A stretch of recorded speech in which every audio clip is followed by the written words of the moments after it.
State, His Excellency, Dr. Lucky Orimison Ayedatiwa, who is ably represented here today by the Secretary to the State Government of Ondo State, Dr. Taiwo Fashoroti. Thank you very much, SSG, for coming. A warm round of applause for the SSG. Thank you very much, sir, for coming. I know we're still expecting the keynote speaker, the Executive Governor of Oyo State, His Excellency. Council and a proud son of Deji of Akure Kingdom, Mr. Charles Olusegun Adeleye. Mr. Registrar, we welcome you. We also welcome our bossa, the Chancellor of the Exchequer, Mr. Peter Oshaduba. You are welcome, sir. The custodian of the books of our institution, Dr. Robert Akinde Awoyemi, we welcome you, sir. Then we have in our midst the Commander-in-Chief of the students on campus, Professor Oke. You are welcome, sir. We also welcome Director of Physical Planning, Dr. Engineer Boyinbode. You are welcome, sir. A round of applause for the FUTA is fully represented because the Deji of Akure Kingdom is the father of this university. Once again, we welcome you to the Federal University of Technology, Akure, the best university of technology in Nigeria.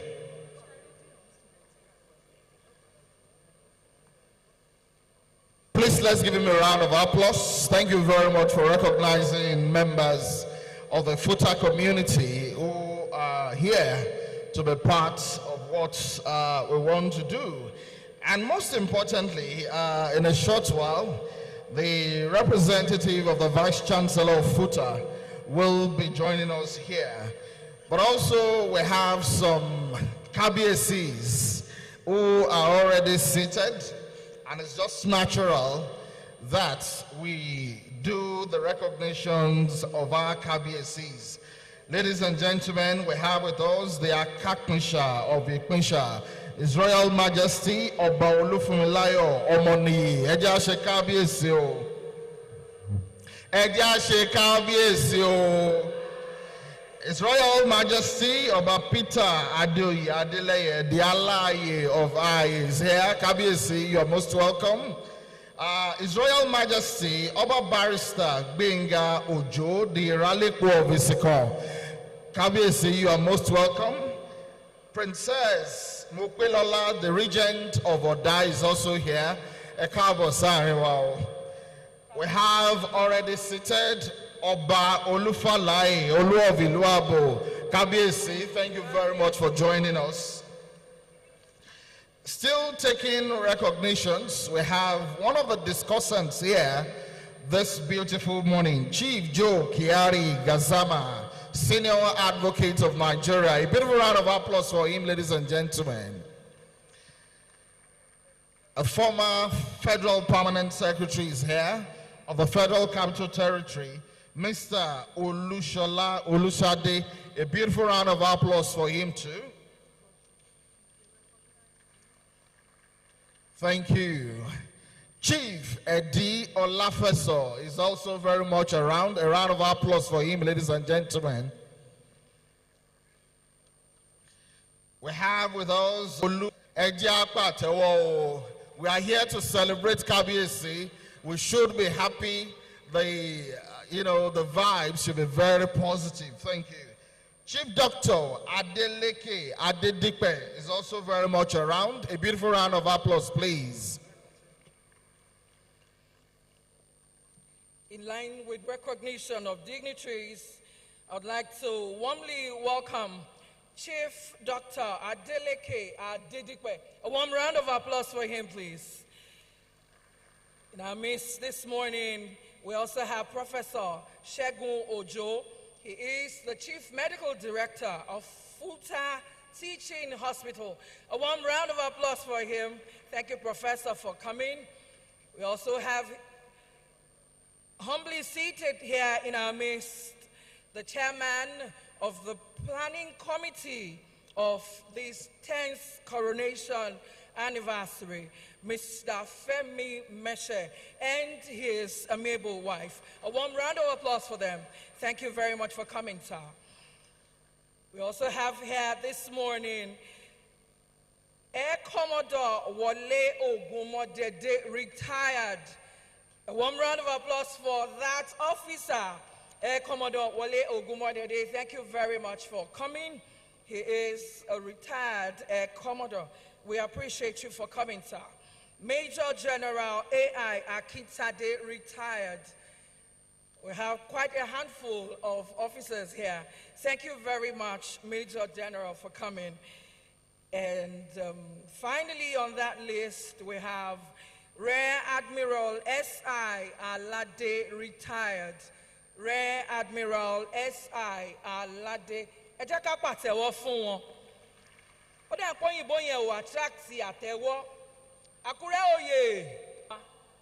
I see that we have quite a handful of traditional rulers here this morning.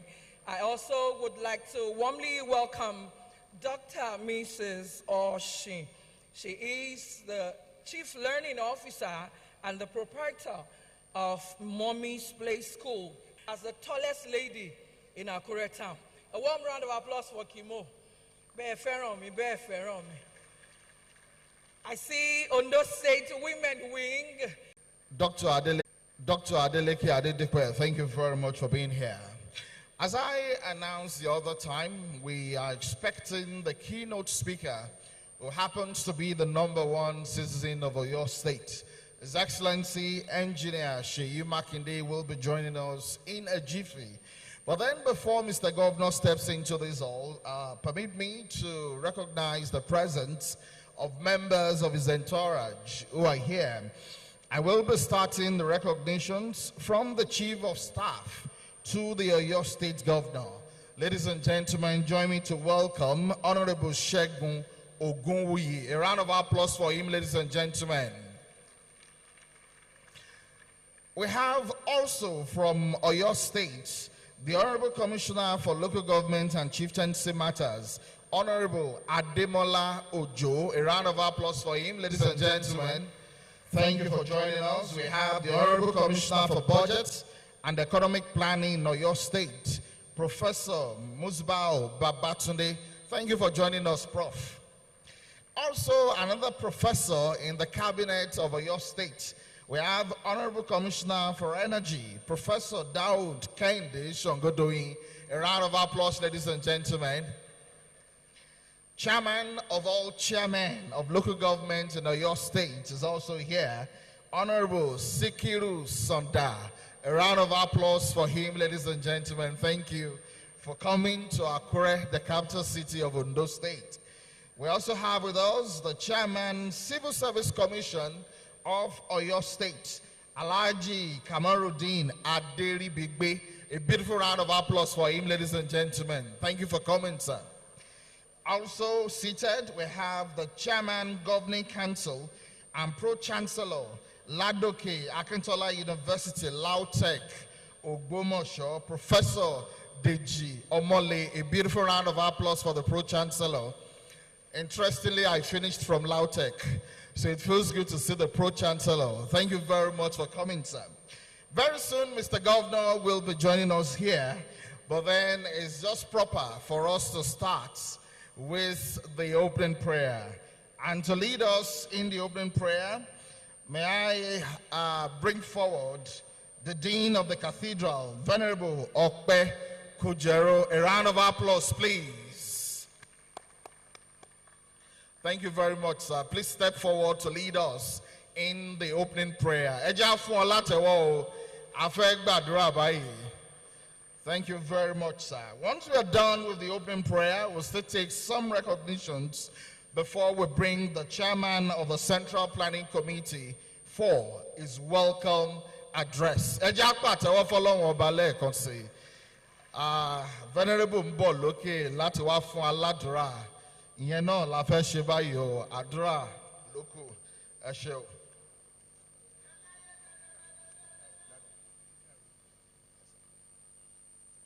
Let us pray. We give you thanks and adoration Our Father in heaven, was one cannot receive anything except given to someone from above. We thank you for this day in which we are gathering together to commemorate the 10th year coronation of our Majesty, His Imperial Majesty, Oba Dr. Aladelusi Ogunlade, Deji of Akure. We thank you for discussion this morning in which we are ruminating upon the works and the services of our traditional leaders in our society. We thank you for those who have called one way or the other to lead the discourse, and we commit everything to Fatherly care, because nothing we can achieve without your presence. So we invoke your divine presence into our midst in this event, that you take preeminence in everything we're going to do today in Jesus' name, so that at the end of all things, your name will be glorified, our nation will be blessed. For it is written, when I'm gray-headed and I'm old, give me grace that I may show you to the generation coming behind. This is one of the things we are discussing today. Father, grant us grace that all we are going to discuss we may assimilate, and we may impart, and even help our nation to move forward. This and many other blessings we ask for, through the precious name, Jesus Christ our Lord.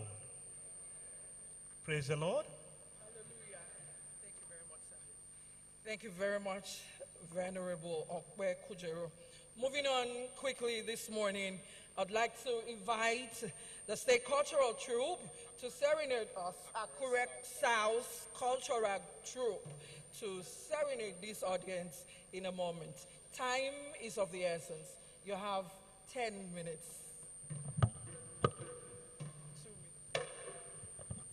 Òní lọ́dún rẹ̀ ò jàre. Kábíyèsí ọmọwọ́ ọlọ́mọwọ́ àjíjẹrẹ sí. Aladetoyinbo ni mo máa mọ̀ ní kí o. Mi ò ní lọ́dún rẹ̀ ò jàre. Kọ́ba ṣòní lọ́dún rẹ̀ wẹ̀mẹ̀ra yayọ̀ mọ́nà. Wẹ̀mẹ̀ra ṣàrí bẹ́gbẹ̀ rẹ̀ pékè o. Kòjò bá ti mọ̀rọ̀ eruku akulẹ̀ lẹ́lẹ́.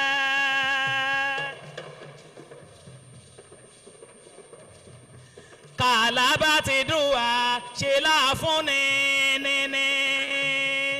Aladetoyinbo yọ̀lùwà ò fèrè ọmọ fọ́n o.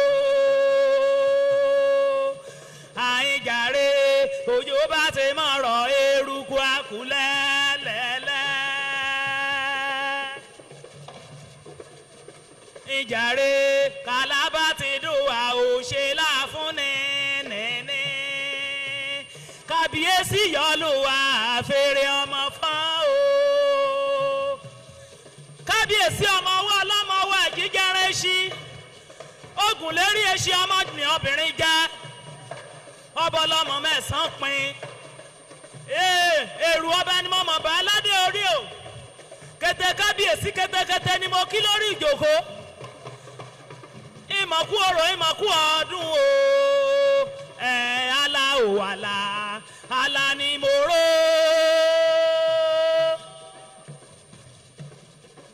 Akápinṣà, bàbá olóríire o bàbá ọmọ. Kábíyèsí, kábíyèsí, mo mórí balẹ̀ fọ́jú ni lọ, mo mórí balẹ̀ fórí adé. Àlà o àlà, àlà ni mo rò. Hukumọ̀ dájọ́ ìpàlàlà, mo ròde o. Èrù ọba ni mo bà, mo kórì adé o. Mo kórì adé o. Mo kórì adé o. Mo kórì adé o. Mo kórì adé o. Aladetoyinbo bàbá ọmọ. Wà jẹjẹrẹ wájú. Òpó ọba ti rì mọ́lẹ̀. Mo kórì adé o. Mo kórì adé o. Ọba ni mo bà, mo kórì adé o. Mo kórì adé o. Owó náà mẹ ìpè lóye mẹ́kun o. Owó náà mẹ ìpè lóye mẹ́kun o. Àkúrẹ́ lómi méjì ọ̀pẹ̀jẹ̀jì lálá o. alákan ìgbérí àlámòdómi ọmọ owó ọlọmọ ọlọ́jà méjì kan iná lọ́ọ̀rẹ̀ já àná mórí tagun àná mèsì àná yé o àwọn àná mè ìpè lóye mẹ́kun o àwọn àná mè ìpè lóye mẹ́kun o àwọn àná mè ìpè lóye mẹ́kun o kété Àkúrẹ́ kétékété lúlé lóko ni mo kí pátápátá mẹ́mọ̀ lólòdì ẹnìkan ò mo kí ikú jòkóó iná mè ìpè lóye mẹ́kun o iná mè ìpè lóye mẹ́kun o òye ni mo ti yá o òye lúlé o òye lúlé ọmọ o àṣẹ ìṣàmọ́dún ò kábíyèsí àṣẹ ìṣàmọ́dún òwò ajẹjẹrẹ ọwájú òye lúlé o òye lúlé ọmọ o mi yá o yá o ìyá o lórí ọmọ èèmọ̀ yá o yá o ìyá o lórí ire èèmọ̀ yá o yá o ìyá o lórí ọmọ yá o yá o ìyá o lórí ọmọ mi ṣẹ̀ṣẹ̀ ìlàkà ṣẹ̀ṣẹ̀ òmògbìrè mi dé o èsùkú apààyàn ayé mọ́ èmọ̀sùkú àpòlù yìí lẹ́yìn rí ìlàkà ṣẹ̀ṣẹ̀ òmògbìrè mi dé o ìlàkà ṣẹ̀ṣẹ̀ òmògbìrè mi dé o ìlàkà ṣẹ̀ṣẹ̀ òmògbìrè mi dé o àkàrà olùlé o mọ́dà kò di mo ṣe kàre. Karolule o mọ̀gbà kò di bó ṣe kàre. Olùlé ibi ká o. Olùlé ibi ká o. Olùlé ibi ká o. Òní lọ́dún rẹ. Lọ́dún rẹ. Òní lọ́jọ́ ayọ̀ rẹ. Ọmọ káwo kábíyèsí. Àpàrà àpàrà. Lọ́dún rẹ. Lọ́dún rẹ. Ládùn rẹ òní ládùn rẹ orí o ṣe mí lùkà o mọ́mọ́ jáyé ṣe mí o mọ́mọ́ jáyé ṣe mí o ṣe mí lùkà o mọ́mọ́ jáyé ṣe mí o ṣe mí lùkà mọ́mọ́ jáyé ṣe mí o mọ́mọ́ jáyé ṣe mí o mi ṣe láyàyọ̀ àwẹ̀ ò ṣe láyàyọ̀ ara. ṣe láyàyọ̀ àwẹ̀ ò ṣe láyàyọ̀ ara. èyí lájẹ́ yèyé ọmọ ò apọ́nbẹ́pọ̀rẹ́ òyeyè olóríire. Èrèlú ọlọ́jà Àkúrẹ́ kété ìwọ ni mo mọ̀ kó ní kí. Ìyá alájẹ́ lúlẹ̀ ní àbúròdé wa dúmáradá òye iye ọmọ. Èmi ṣe láyàyọ̀ àwẹ̀ ò ṣe láyàyọ̀ ara. Yèyé ògè lúlẹ̀ ní àbúròdé wa kúrú yẹjọ́ òye iye olóríire. Àmì ṣe láyàyọ̀ àwẹ̀ ò ṣe láyàyọ̀ ara.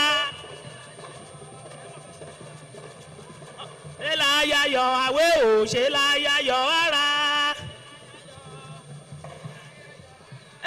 Ọ̀rìnrún ọ̀rìnrún o. Ọ̀rìnrún ọ̀rìnrún o. Ọ̀rìnrún ọ̀rìnrún o. Ọ̀rìnrún ọ̀rìnrún o. Ọ̀rìnrún ọ̀rìnrún o. Ọmọ kàájọ bí o. Ọmọ kàájọ bí o.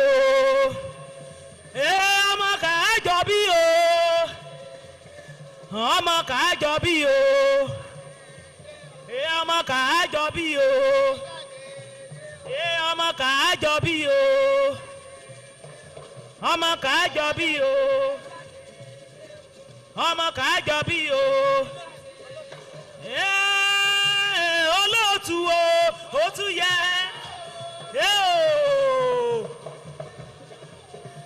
Olóòtú àwẹ̀.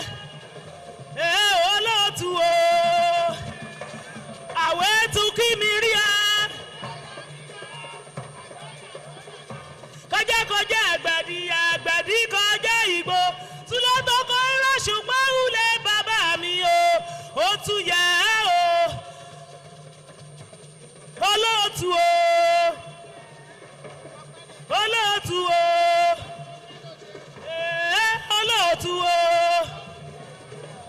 àwẹ̀ mọ̀ pẹ́ lóde o mọ̀ pẹ́ lóde o mọ̀ pẹ́ lóde mọ̀ pẹ́ lóde o mọ̀ pẹ́ lóde mọ̀ pẹ́ lóde o mọ̀ pẹ́ lóde o èyí lọ́sàrẹ́ òye yẹ ọmọ elúlé ni àbọ̀ròde o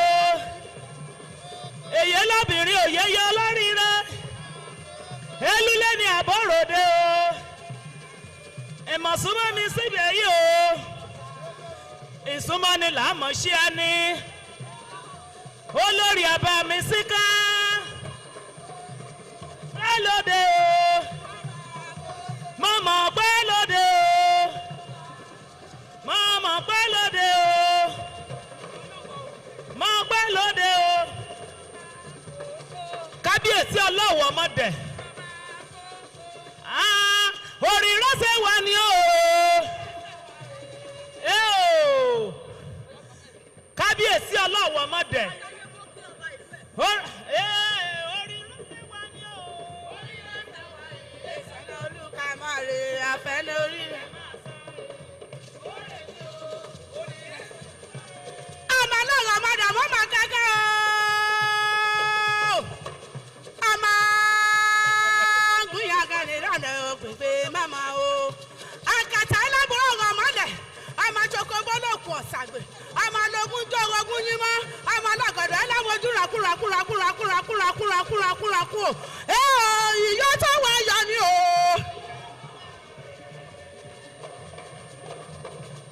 mo kí kábíyèsí o agbádùnwáyé òdìgbò apẹ̀pẹ̀ lọ́dún mìíràn kù kẹbà mìíràn kù ọgbẹ́ sí yọ̀ngọ́ àkàtà ẹlẹ́bùrọ̀ ọmọdé o ọmọ ogún jó ogún yín mọ́ láwọn ọmọ ọlọ́gọ́dọ̀ ẹlẹ́wọ̀jú rakú ò bá mi àṣẹ náà ìmẹ̀kọ̀ jẹ̀rẹ̀ olóko ìmẹ̀kọ̀ yẹn ṣe dìgbà wéwé o kábíyèsí ò wá pẹ́ lórí oyè ìbára wẹ́mẹ̀rẹ̀ kú lọ́mọdé ò bá mi o wẹ́mẹ̀ àpàpà yàdàgbà súyà orí adé ò mọ́ kí ẹ agbófinró òun ìṣèbírà ò bá mi gẹ́gẹ́gẹ́dẹ́ ara òun gbìjà kẹmẹ́ mi fúnra wú gẹ̀rú wọ́n pẹ́ bó ní pápá sí pẹ́ ìmẹ̀kọ̀ jẹ́rẹ́ olóko ìmẹ̀kọ̀ yẹn ṣe di ìgbà wéwé o ìmẹ̀kọ̀ yẹn tà wọ́n lọ́jọ́dẹ́ wọ́n máa pẹ́ ò bá mi o ìmẹ̀kọ̀ o oníjà àyà òmèmè yókò mẹ́mẹ̀ yókò mẹ́mẹ̀ yódò òmèmè yókò kábíyèsí òmèmè yókò wẹ́rẹ́rùyà lórí ọmọ wẹ́rẹ́rùyà dábọ̀ wẹ́rẹ́rùyà dábọ̀ wẹ́rẹ́rùyà dábọ̀ wẹ́rẹ́rùdòdò ṣá wẹ́rẹ́rùdòdò ṣá o àwọn olúwayé ò mọ kí ọ kábíyèsí o ọmọ pákánpá ọmọ gúnmù kọ́mù ò mọ kí ọ ọlọ́pàá kẹrí ní ọba òbí rọrọrọrọrọ ọgbọ́n kẹrí ní ẹ̀ẹ́dẹ́jẹ́ omi ọ̀hà ò dábọ̀ o dọ́dọ̀ yà wọ́n bẹ̀rẹ̀ ṣe yí tó o wọ́n rà ròdòdò ṣẹ́ ọdọọdún là mọ́ ríra o pèrèpèrè o ọdọọdún là mọ́ ríra wa wọ́n rà ròdòdò ṣẹ́ wọ́n rà ròdòdò ṣẹ́.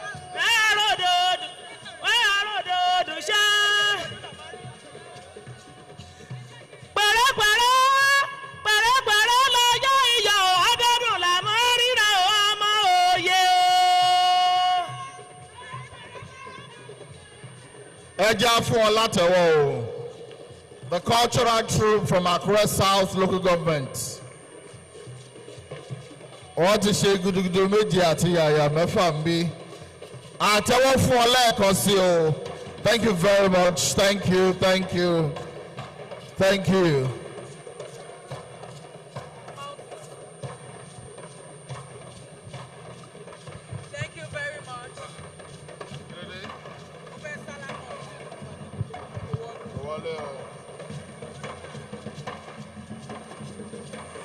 Thank you very much. Akure South Cultural Troop. Eba mi pàtẹ́wọ́ fún nílùú wa. Eba mi pàtẹ́wọ́ fún nílùú wa. Ayagalu, thank you very much. A warm round of applause for this fantastic drama. I'm proud to be a woman today. Eba mi pàtẹ́wọ́ fún wọn.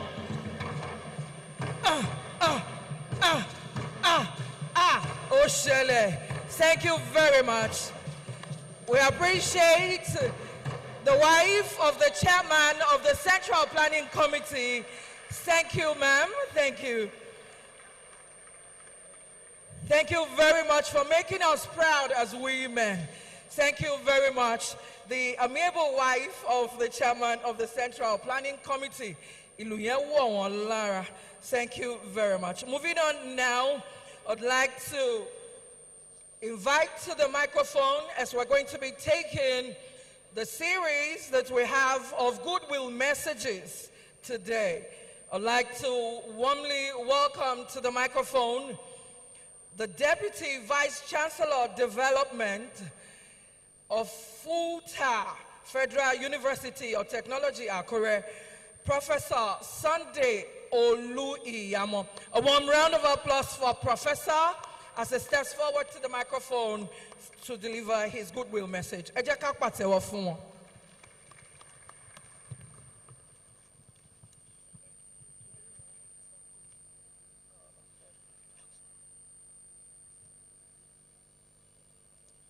The Vice President, Federal Republic of Nigeria, His Excellency Aladelusi, hereby represented, the Executive Governor of Ondo State, ably represented at this occasion, the Executive Governor of Oyo State,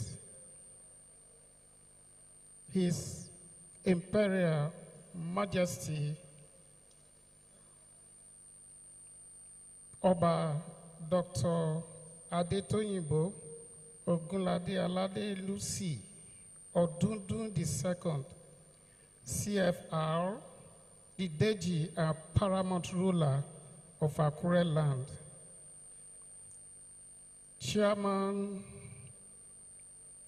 of today's occasion, His Royal Majesty, Oba Olufalaye, CFR, GCON, Royal Father of the Day, Oba Dr. Ajibade Gbadegeshi Ogunoye III, Kábíyèsí the Olowo of our kingdom. Kábíyèsí, may I use you as point of contact to all other royal fathers for want of time and other referred dignitaries at this occasion. I bring special felicitation from the Vice Chancellor, Professor Adenike Temidayo Oladeji, FAS, the very first female Vice Chancellor of this great institution, and the 8th substantive Vice Chancellor as well, to Kábíyèsí on this special occasion. Kábíyèsí's fatherly and royal recognition of Madam Vice Chancellor has attracted further recognitions. As I speak to this gathering, the Vice Chancellor has been recognized as one of the 50 most distinguished alumni of the University of Ilorin on its 50th anniversary of its establishment. The Vice Chancellor, Madam Adenike Temidayo Oladeji, FAS, has requested that I present the goodwill message of the university on her behalf. Goodwill message of the Federal University of Technology, Akure, to His Royal Majesty, Oba Dr. Aladetoyinbo Ogunlade Aladelusi, Odundun II, CFR, Deji of Akure Kingdom, on the occasion of the 10th Coronation anniversary. It is with joyful hearts that the Governing Council, management, staff and students of the Federal University of Technology, Akure, join Your Majesty to celebrate the goodness of God in the last 10 years that Your Majesty has been on the throne of your forebears. We join Your Majesty's subject at home and the diaspora to express gratitude to God for a decade to remember. It has been a decade of peace and prosperity in Akure Kingdom. Very specifically, it has been a decade of manifest impact of the palace on Futa, most especially on our much-loved medical program. We join Your Majesty to express profound appreciation to the giver of life, preserver of thrones, the Lord of Lords and King of Kings, for the peace that is reigning in Akure Kingdom against the rather dull picture in some other towns and cities in Nigeria. We pray that the reign of Your Majesty shall be long and distinguished with glorious accomplishments for your esteemed self and Akure Kingdom. Kádépẹ́ lórí, kí bàtà pẹ́ lẹ́sẹ̀, ìrùkẹ̀rẹ̀ adókínní láṣẹ Èdùmàrè. Hearty congratulations, Professor Adenike Temidayo Oladeji, FES Vice Chancellor.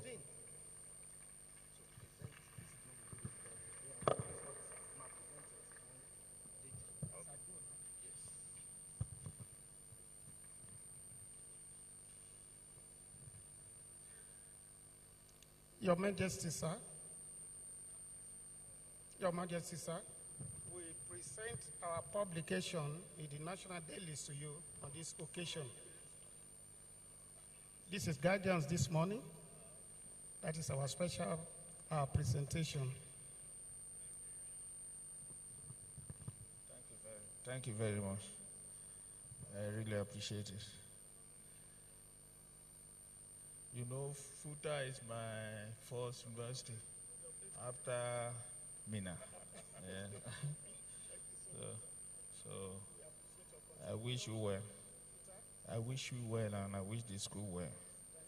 The school will be moving forward. In Jesus' name. Thank you very much.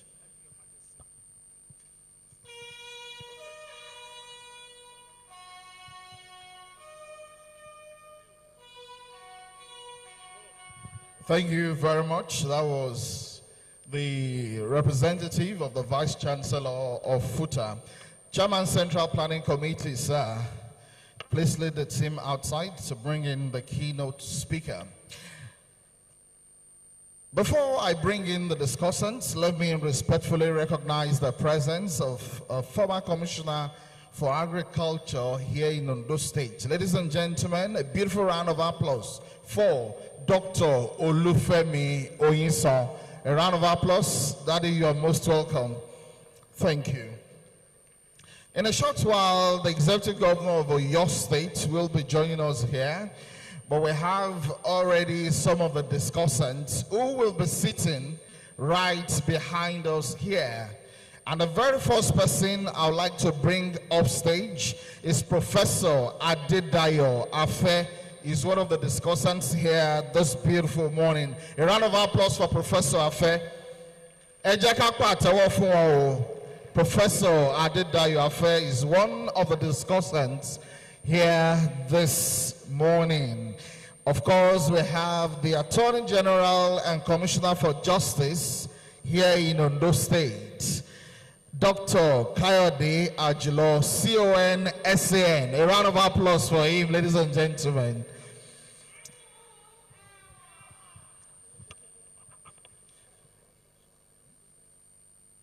Okay, Dr.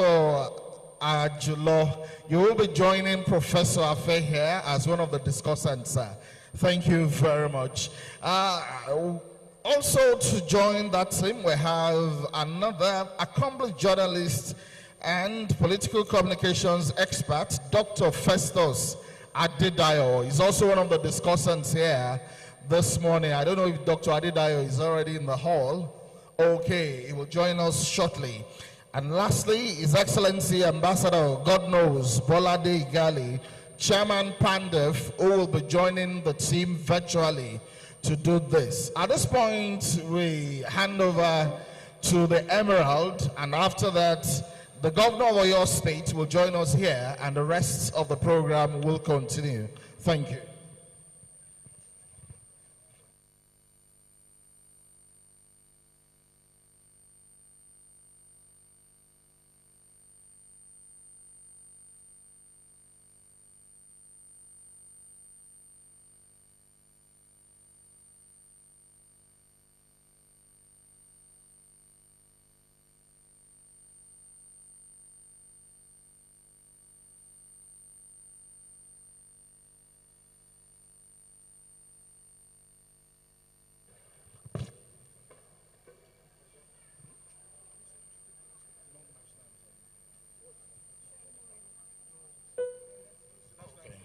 All right, while we await Mr. Governor and for the Emerald team to do their thing, we have a very long list from the People's Democratic Party in Ondo State, PDP Ondo State, who are also on the entourage of Governor Seyi Makinde. I recognize especially the other time, Dr. Deji Olafeso. A beautiful round of applause for Dr. Deji Olafeso. Yes, also we have His Excellency Otumba Ogunlade Oluwateru, former Deputy Governor of Ondo State. A beautiful round of applause. We have Right Honorable Chief Bakita Bello, State Chairman and former Speaker of Ondo State House of Assembly. We have Chief Clement Fabuede Fabo. We have Honorable Olani Ogunboyi. A round of applause. Honorable Kemisola Adesoya, a round of applause too. Okay, I've just been informed now that your state governor is stepping into this hall. Engineer Seyi Makinde, please let's be upstanding to welcome Mr. Governor into this arena.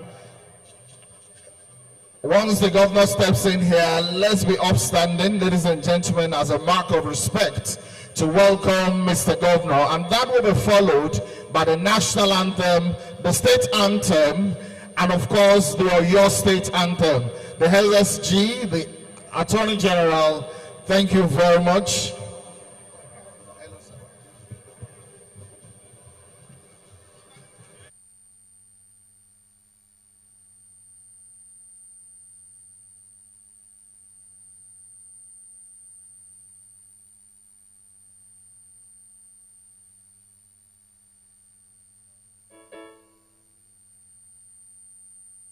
As I said, once the governor is here, we'll take the national anthem, the state's anthem, and of course, your state anthem. His Excellency, Engineer Seyi Makinde, stepping into this arena now.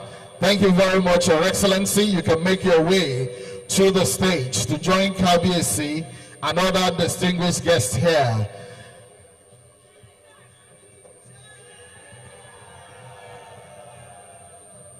We warmly welcome the Executive Governor of Oyo State, Engineer Seyi Makinde, FNSE. Thank you very much for coming to the city of Akure. We appreciate you for coming, Your Excellency. Please, whilst we're still upstanding, can we have the national anthem followed by the state anthem, the Ondo state anthem, and the Oyo state anthem? Thank you. National anthem.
Aṣíwájú ni wọ́n, ipò aṣíwájú l'Ẹlẹ́dùmarè fún wọn nípínlẹ̀ Ọ̀yọ́. Ìpínlẹ̀ Ọ̀yọ́ ẹ jẹ́ ká ṣe kiri, ọmọ Ọ̀yọ́ ká tẹpá wa mọ́ṣẹ́, ká bára wa sọ̀rọ̀, ká sòdodo, ká ṣohun tó tọ́ tó dára, nígbà gbogbo, níbi gbogbo, fún ìpínlẹ̀ Ọ̀yọ́. Onírẹ̀yìn o, lójú mi, onírẹ̀yìn o. Onírẹ̀yìn o, nígbà tèmi, onírẹ̀yìn o. Èmi aṣọ tó tọ́ fún dára, nígbà gbogbo, níbi gbogbo, fún ìpínlẹ̀ Ọ̀yọ́. Aṣíwájú ni wá, aṣíwájú ni wá, aṣíwájú ni wá.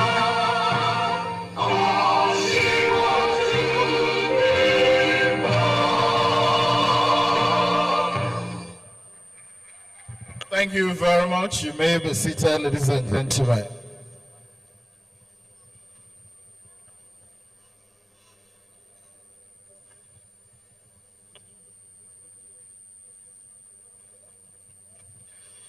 Thank you very much, Your Excellency, the Executive Governor of Oyo State, Engineer Seyi Makinde, who is also the keynote speaker here this beautiful afternoon. It's a pleasure having you join us in Ondo State, and also to honor our dear Kabiyesi on this all-important occasion. Your Excellency, before your arrival, the representative of the Ondo State Governor is already here. He's seated next to you, and of course, is one of our pride here in Ondo State. That's the Secretary to the Ondo State Government. Your Excellency, you have seated next to you Dr. Taiwo Fashorati. A round of applause one more time. That's the Ondo State SSG. Next to the SSG is another star boy in our cabinet. Ladies and gentlemen, a proud son of the soil. A round of applause for the Attorney General and Commissioner for Justice in Ondo State. We have seated Dr. Kayode Ajilo, CON, SAN. We also have, Your Excellency, on the side of Kabiyesi, the representative of the Vice President of the Federal Republic of Nigeria, Alhaji Kashim Shettima, and that's no other person but the Special Advisor to the President on Economy, Office of the Vice President, Dr. Tope Fashua.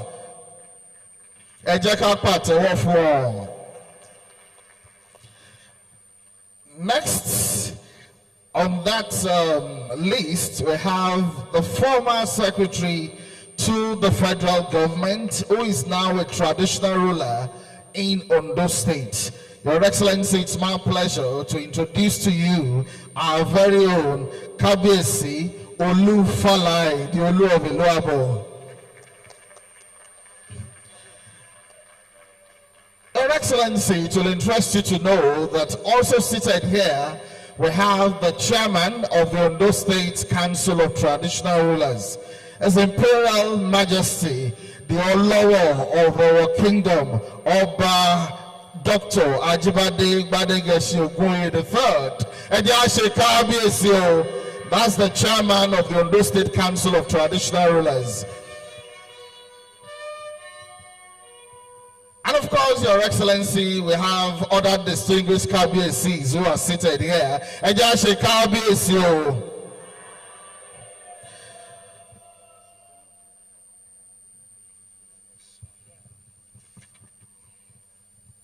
His Excellencies, our Royal Fathers, distinguished guests, ladies and gentlemen.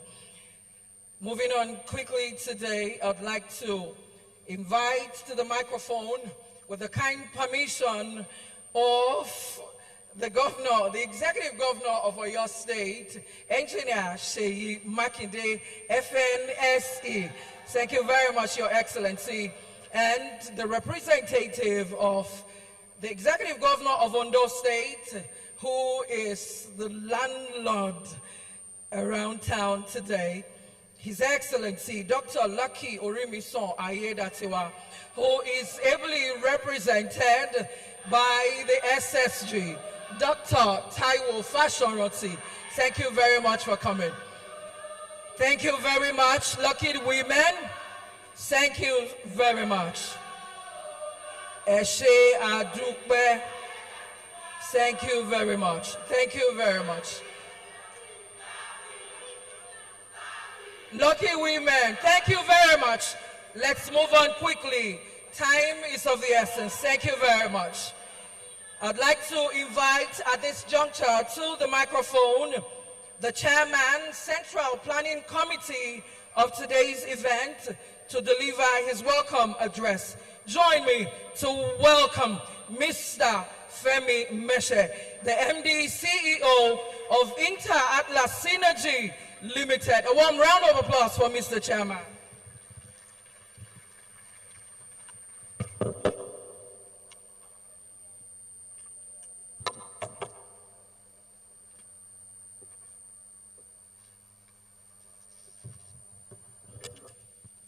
Good afternoon, ladies and gentlemen. I'll start by honoring the representative of Vice President, Alhaji Kashim Shettima, the Special Advisor to the President on Economy, Office of the Vice President, Dr. Tokwe Fashua.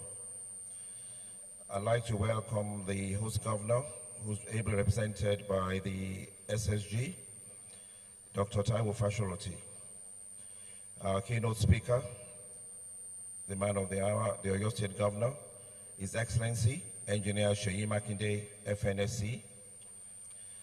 I also like to welcome the Chairman, Ondo State Council of Traditional Rulers, the Olowowowo, Oba Dr. Ajibade Badigeshi Ogunwoye III. Next is the Ondo State, the Speaker, Ondo State House of Assembly, Right Honorable Olamide Oladeji. I also have here the Attorney General for Justice, Barrister Ajulo, SAN. Finally, I'd like to welcome the Deji of Akure, the chief host for today, Oba Aladetoyinbo, Ogunlade, Aladelusi, CFR, the Odundun II, and not forgetting the chairman of today's occasion, Oba Olufalai, GCON, the Oluoba Ofoluabo, and the Bobaniyo of Akure land. I'm not going to forget the royal fathers here today, and Regent. I welcome you all. Esheo, Ekudideo, Odukpelawonyo. Welcome to what I truly believe is the most important celebration our kingdom has hosted in decades. I humbly stand before you today wearing two hats. As chairman of the Anniversary Central Planning Committee, yes, but more importantly, as a proud son of Akure, who has watched our kingdom transform before my very eyes over the past 10 years. When we started planning this anniversary months ago, I thought we were simply organizing an event. But as our committee traveled across Akure, meeting with people, listening to their stories, I realized we weren't just planning a celebration. We were documenting a blessing. The blessing of what happens when a leader truly loves and cares for his people. To everyone who traveled here today from the four corners of the world, the UK, the States, thank you for proving that no matter where life takes us, Akure remains home. Your presence here shows our KBC, that its impact reaches far beyond this kingdom boundaries. To our royal fathers and traditional rulers who honored us with your presence, your support means everything. You remind us that good leadership deserves recognition and that unity amongst our traditional institutions makes us all stronger. And to every person here from Akure, from Alagbaka to Ijapo, from Okearu to Joka, this is your day. You are the reason we are celebrating. You are the ones whose lives have been touched, whose communities have been improved, and whose faith in leadership has been restored. I have to share something personal with you. 3 months ago, while visiting communities for our planning, I met an elderly lady in the market who grabbed my hand and said, "Tell your KBC thank you. My grandchildren now have light to read at night. In that moment, I understood that today isn't about ceremonies or protocols. It's about gratitude from the heart of a people who know they are loved. Our program today reflects the journey we've traveled together. You'll hear testimonies that will move you, see exhibitions that will amaze you, and enjoy cultural performances that will make you proud to be from Akure. But most importantly, you feel the love and unity that our KBC has built amongst us. To the younger people here, please pay attention today. What you're witnessing is how leadership should look: caring, committed, and connected to the people. This is your heritage, your standard, your inspiration for the future.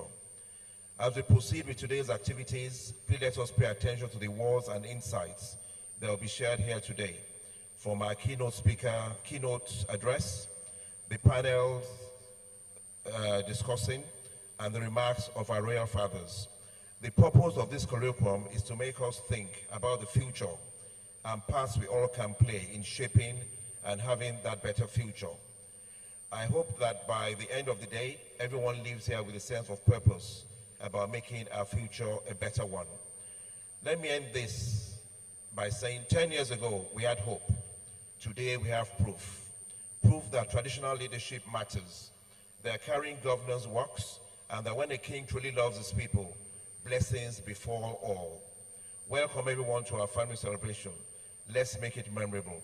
Finally, I want to deeply appreciate all members of the Central Planning Committee and also members of the respective subcommittees who have worked tirelessly both day and night to ensure the success of this 4-day event. Thank you all for listening to me. Thank you very much. Thank you, Mr. Chairman, and all the other members of the Central Planning Committee. Thank you very much for your efforts. With your kind permission, His Excellencies, Royal Fathers, distinguished guests, ladies and gentlemen, we've gone through quite a handful of acknowledgements of dignitaries that are present at today's event. But I'd like to quickly welcome a few people who are also dignitaries here present today. They are members of the Ondo State People's Democratic Party, and they are all on the entourage of the governor of Oyo State. I'd like to warmly welcome Dr. Edi Olafeso. A warm round of applause for Dr. Edi Olafeso.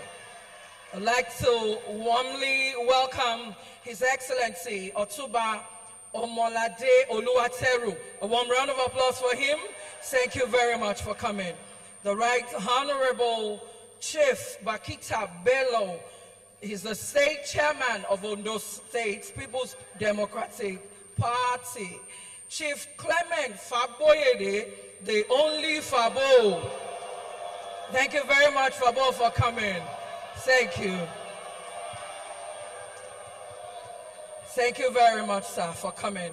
Honorable Olani Ogunbui, thank you for coming. Beg your pardon, Ogunbuji. Honorable Kemisola Adesoya is also here to welcome the governor. Mrs. Mercy Akinlami, thank you very much for coming. Mr. Lawrence Wogun, I'd like to also welcome in that same vein, Dr. Deji Asheni Sherare. That's a mouthful. Thank you very much for coming, sir. Barrister Wale Akidiose, thank you for coming. A warm round of applause for Mrs. Tolani Hassan Ishaku and all PDP local government chairmen, the ward chairman, women leaders, and youth leaders from Akure South, Akure North, and also from Ifedore local government. I'd like to especially welcome Barrister Olusheye Olujimi. Thank you very much for coming, sir. I'd like to humbly welcome Comrade Babatunde Daudu. A warm round of applause for the PDP family. And so I'd like to digress a little to welcome two aides to the Executive Governor of Ondo State, His Excellency Dr. Lucky Orimison, Aye Datiwa. I'd like you to join me to welcome the Senior Special Assistant to the Governor of Ondo State on ICT, Honorable Tomide Akere. Thank you very much for coming, sir.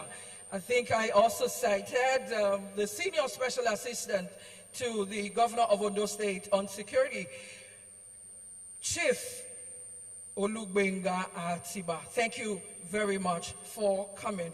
Would like to invite to the microphone to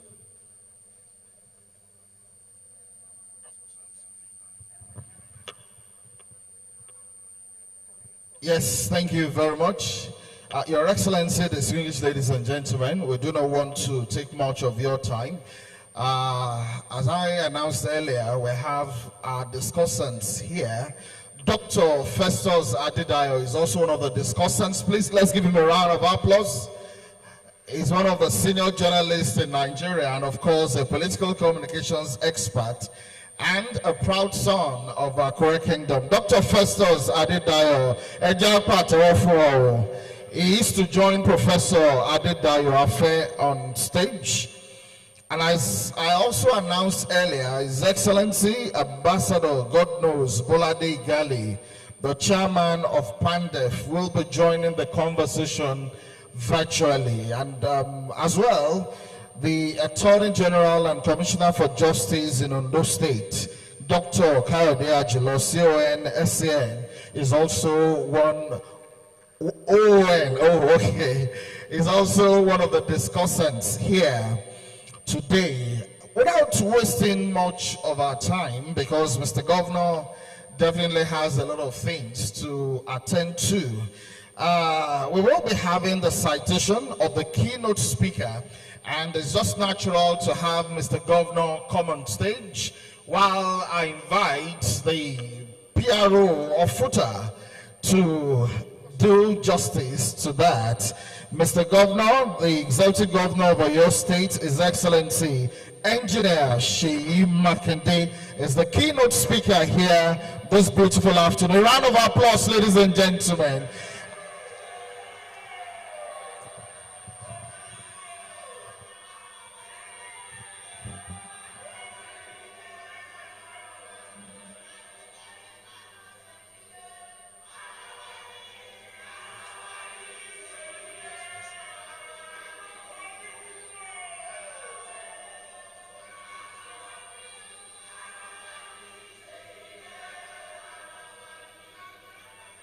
Thank you very much. Thank you very much. My task is to read a brief profile of His Excellency. Thank you very much. Thank you very much. A man imbued with the contemplation of a philosopher, the equanimity of a neurosurgeon, the dexterity of a scientist, the precision of an engineer, the patience of an entrepreneur, and the altruism of a statesman. His Excellency Oluseyi Abiodun Makinde is a transformational leader who is driven by the desire to see his people prosper and his state flourish. A product of the great University of Lagos, Akokoyaba, where he bagged a degree in electrical engineering in 1990. Governor Makinde was also trained at the Industrial Control Services in Houston, Texas, on safety shutdown system in 1998, and development of analytical competence for managing operations at the Lagos Business School in 1999. He later attended the G-Scoot Auto Control Training Center, Kent, England, and the Massachusetts Institute of Technology.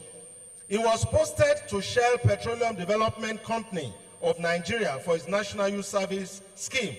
On completion of his service, he was engaged as a pupil engineer by Shell. He served in different capacities, handling and partaking in several key projects between 1990 and 1992. From 1992 to 1997, he worked as a field engineer for Rebold International Limited. In 1997, he founded his own company, Macon Engineering and Technical Services, a company he grew into a multinational status within a decade. In Nigeria, with offices in Nigeria, the United States of America, and South Africa. With success in business, he veered into philanthropy. As a philanthropist, he touched the lives of thousands in Oyo State through scholarships and other community development projects. He gave transformers to various communities, sponsorship of medical team from United States, and so on and so forth.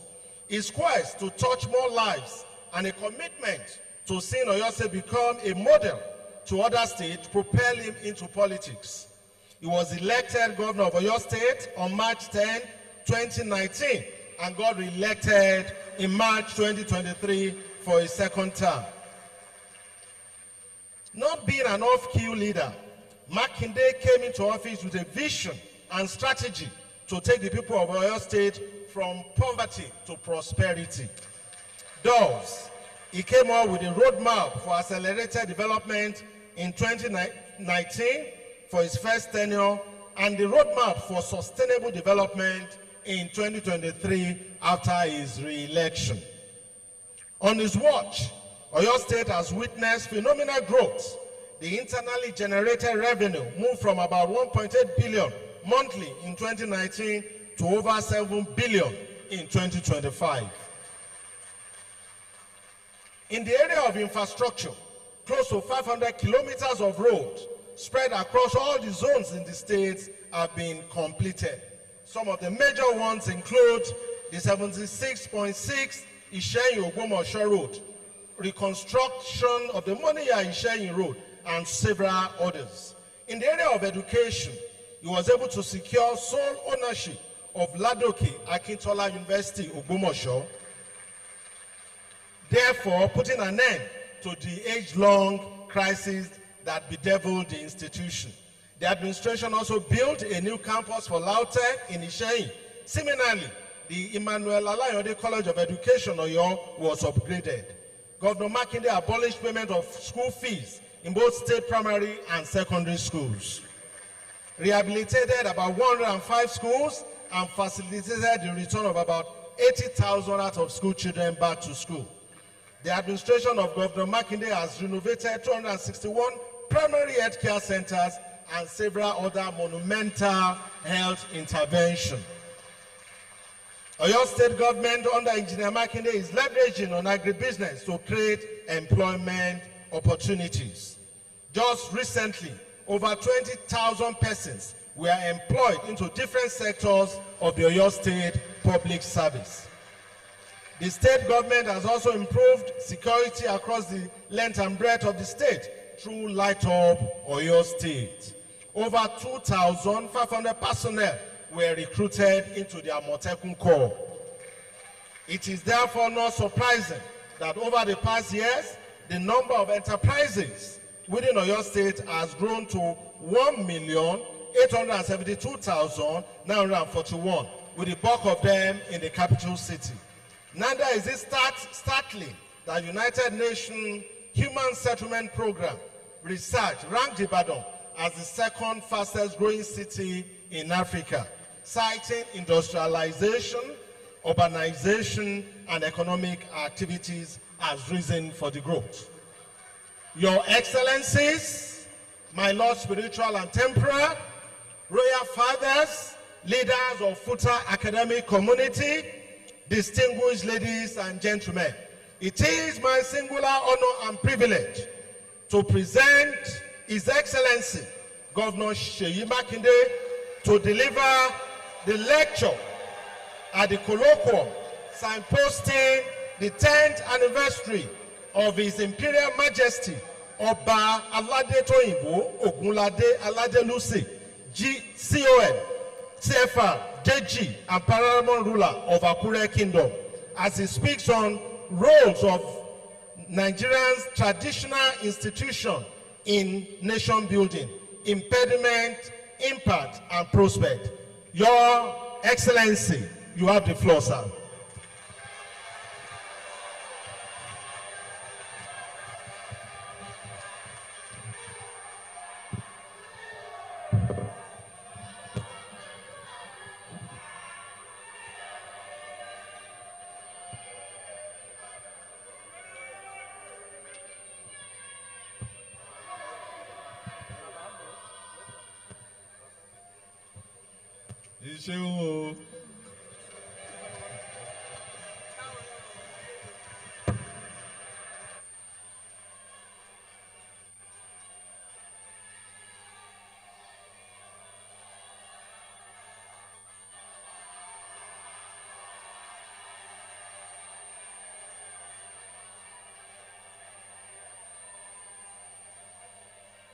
Yara Akure.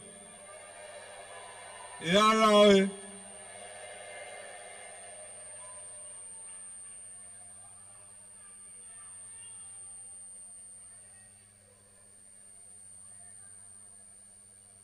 Well, I'll quickly run through the protocol list.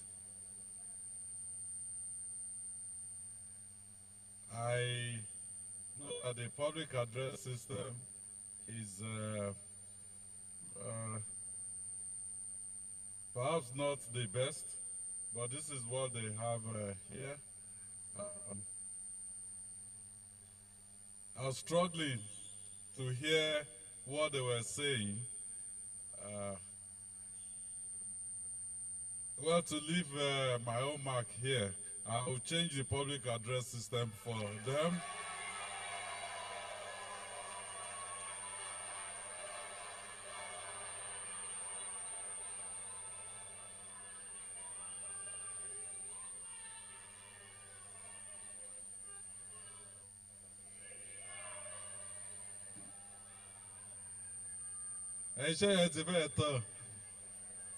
I have only 22 months more, so what you should be praying for is that we should finish strong. Your Excellency, the Vice President of the Federal Republic of Nigeria, Senator Kashim Shettima, GCON, ably represented by Special Advisor to the Nigeria President on Economic Affairs, Dr. Tope Fashua. I think maybe he stepped out. Your Excellency, the Executive Governor of Ondo State, Governor Lucky Oribinson Ayedatiwa,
ably represented by the Secretary to Ondo State Government, Dr. Taiwo Fasoranti.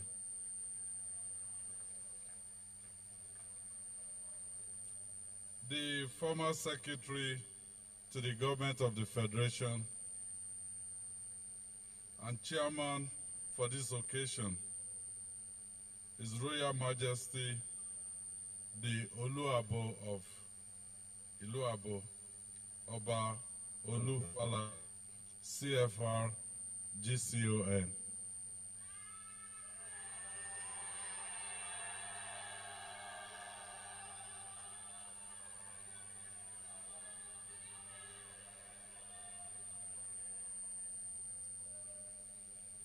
I do have some senior government officials from Oyo State.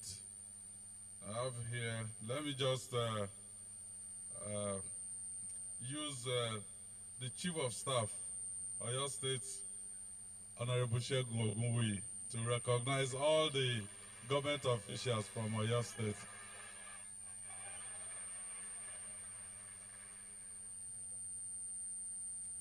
His Imperial Majesty,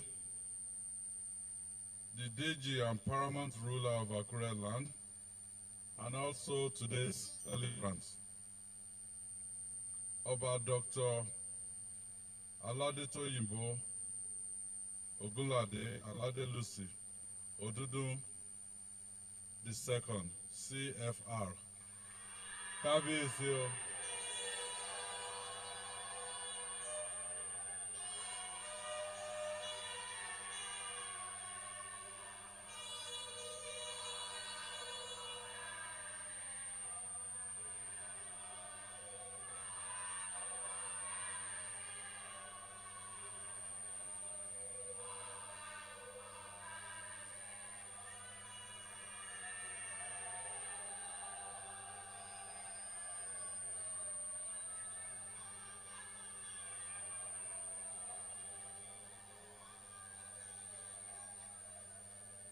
Ẹ ṣeun.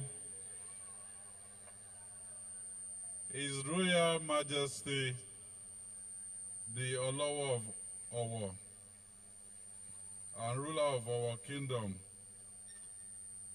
also the Royal Father of the Day, Oba Dr. Ajibade Gbadegesin Ogunoyedit. Kábíyèsí o.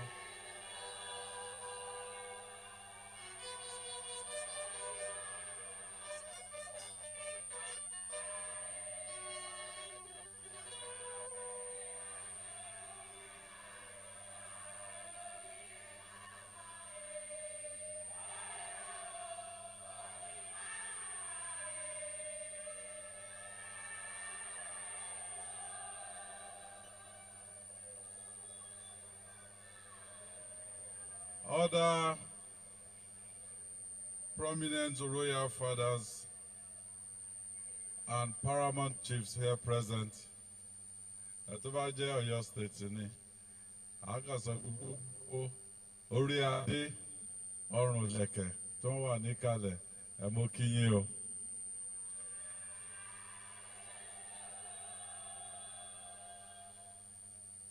Contact for other cabinet members. Ẹ mú mọ̀ ìpara yín ni ẹ fi búrẹ́dì kó wa lómi ọbẹ̀ jẹ́ Ọ̀yọ́ State.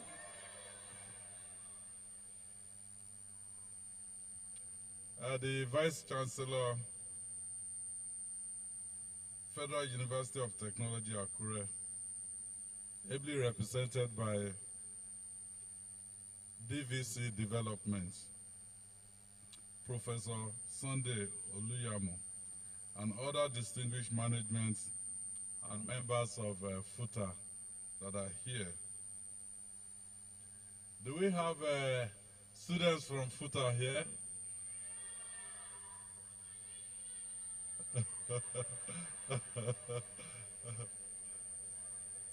Great Nigerian students.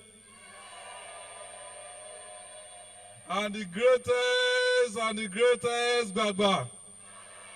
The greatest and the greatest Gogo. And Kulu temper.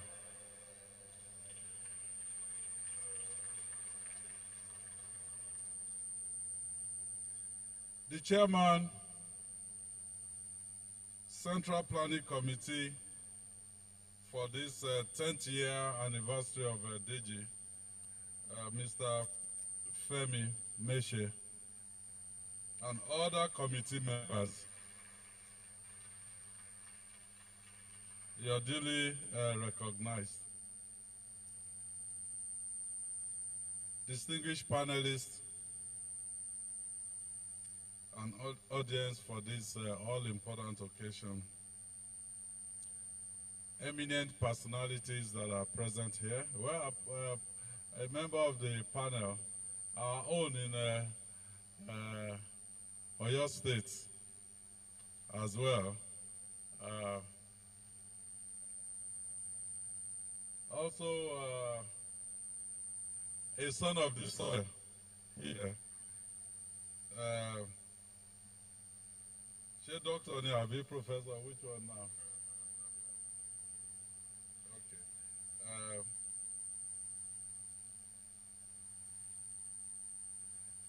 There may be some people tí mo lè má lè recognize, especially mama. Tó bá Ìbàdàn ni, I know Ìbàdàn better. Ó lè jẹ́ Ìyálóde mi, mà bóyá Ìyálóde náà ni ẹjẹ́ níbi mo kí yín o, mama. You know, when you recognize our mothers, events will normally go smoothly. So mo kí yín, mama. Olúwa wà pẹ̀lú yín o.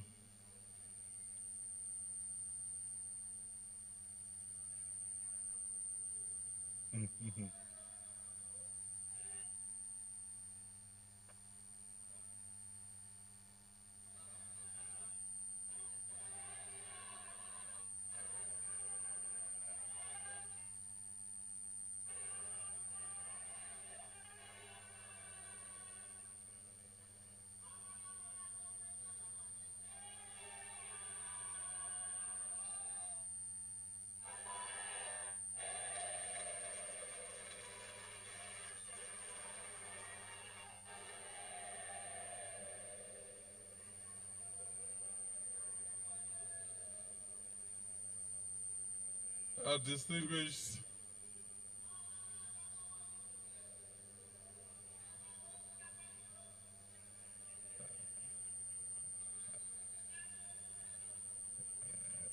Ìṣeré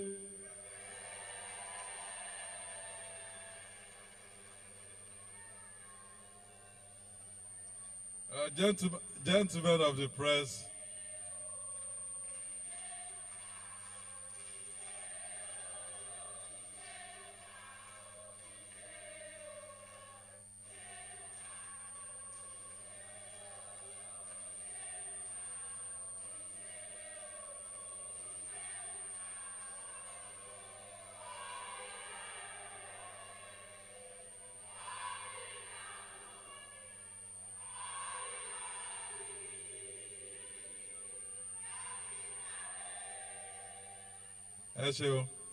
myself and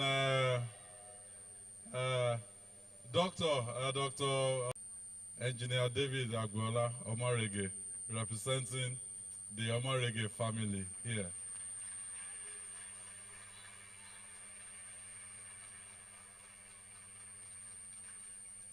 It was my aunt's wedding.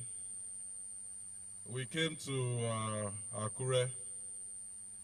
Awanikashi Bachelor's Eve. So we organized a party. And suddenly they started playing blues music. And then that time, when they play blues, you grab whichever girl you have in front of you. So I grab this girl and she say, Oga Gbamire, may you jo tighty.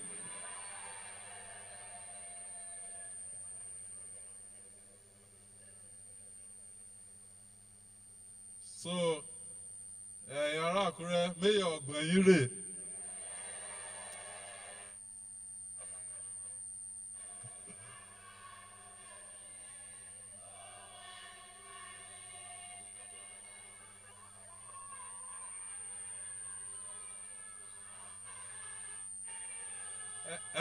Uncle, please.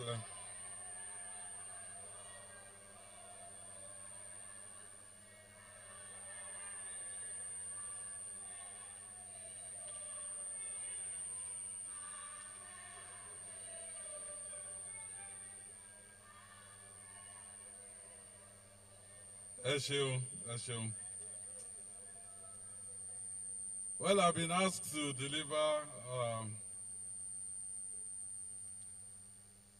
a lecture, anniversary lecture, to mark the 10th anniversary of Kabiyesi, Deji of Akure land, on the throne of his forefathers. And the title for my lecture is The Role of Nigeria's Traditional Institutions in Nation Building, Impediments, Impacts, and Prospects. I'll go ahead and do just that. So if I have your attention for maybe 8, maximum 10 minutes, but I'll try and make it 8. Just last week, I had the honor of presenting a book that explores the complex story of OPL 245, a case that opens a window into governance, ownership, negotiation, and how institutions shape the destinies of nations.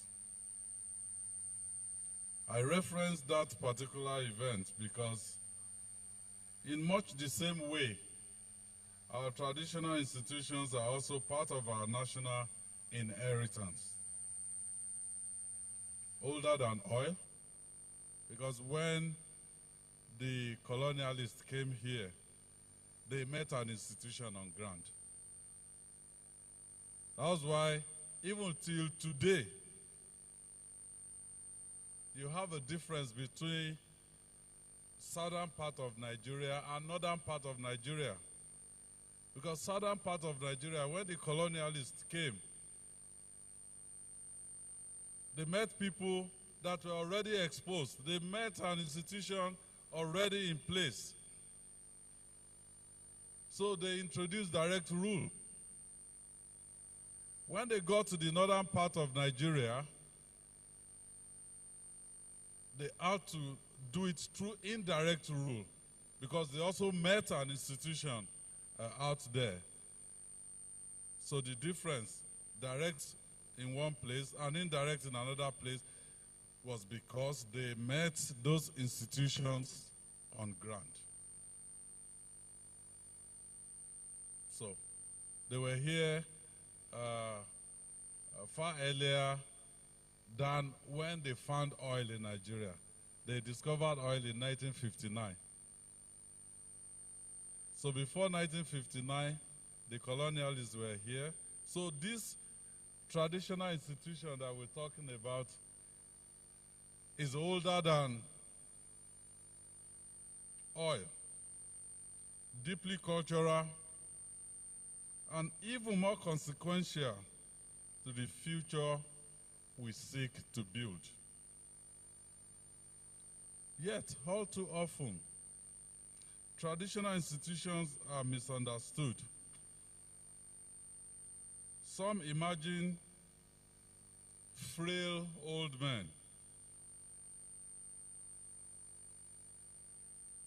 who have outlived their relevance. Some people, that is the mental picture of the traditional institution they have in their head.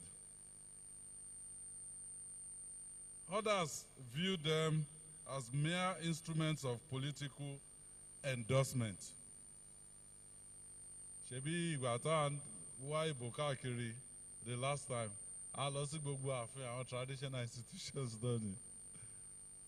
Because once you have endorsement, you know that you're halfway there. If we don't view the institution as being relevant in endorsing political leaders, we won't go there. But that mindset must change. Traditional institutions are not relics of the past. They are enduring pillars of identity, legitimacy, and communal cohesion. Like I said, long before Nigeria's administrative systems took root, traditional rulers dispensed justice, upheld values, coordinated local security, and kept communities united. Today, they remain custodians of grassroots trust and any nation-building effort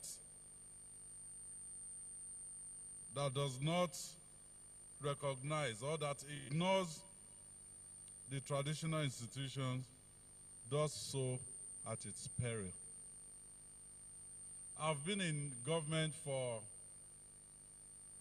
6 years plus now, and most of the successes we recorded in Oyo State, engaging with the communities, ensuring that our programs and policies get to the grassroots, they were made possible because of our engagement with the traditional institutions in Oyo State.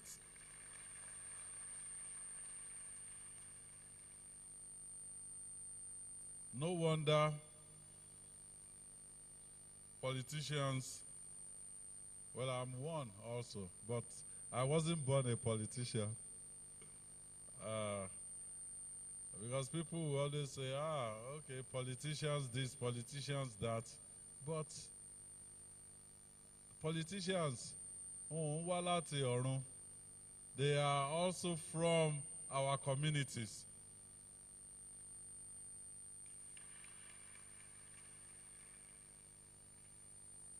So we politicians, we will continue to seek blessings and validation from our traditional rulers.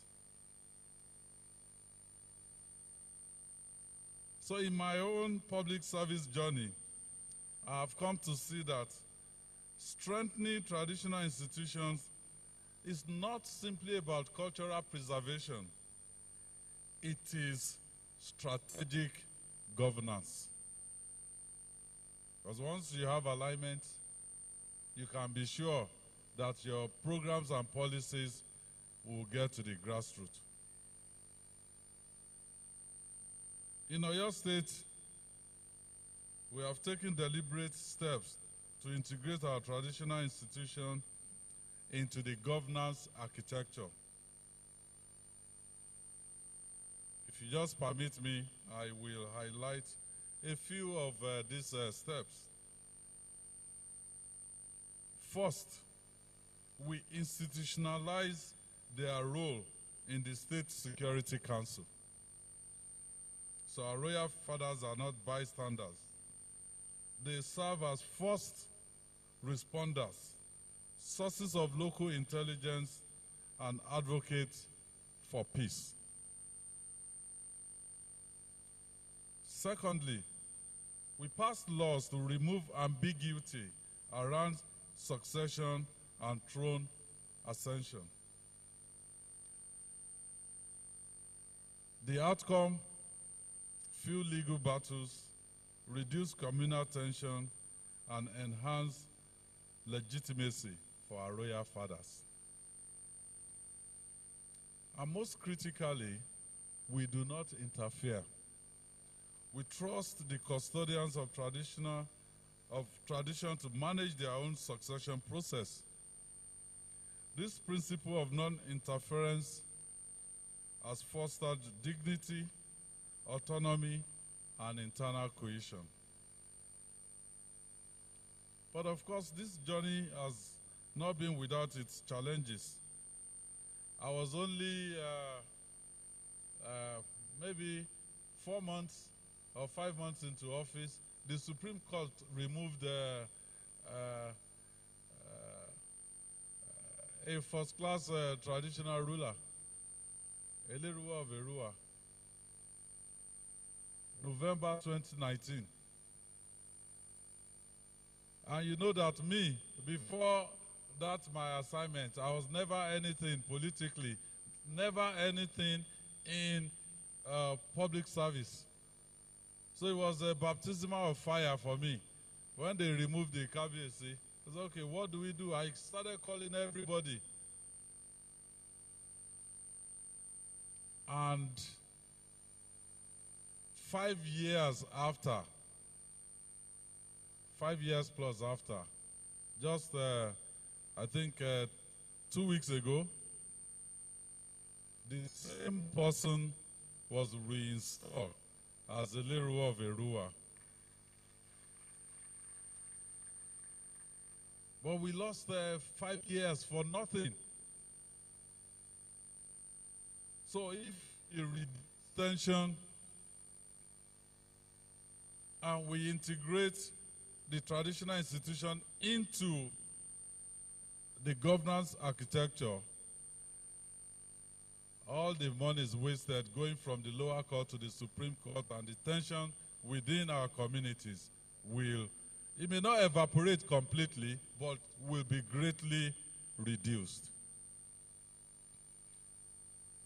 So some of the impediments that we continue to face include jurisdictional conflicts between traditional institutions and local government council. We even have an ongoing conflict because we are introducing the traditional council and people are fighting all over the place. History. Some will say, oh, the Oyo kingdom that you were talking about before now was not in this particular Oyo that we see today. That Oyo kingdom was somewhere close to Kwara. I said, okay, so how do I engage Kwara state government to reestablish that Oyo kingdom when Nigeria has been divided into 36 states? But I know we will overcome with sincerity and constructive engagement. We also have the issue of political capture, where titles are wielded as tools for political allegiance, thereby eroding neutrality. And finally, we have lack of constitutional clarity, which leaves traditional rulers vulnerable to political goodwill rather than protected by a legal structure.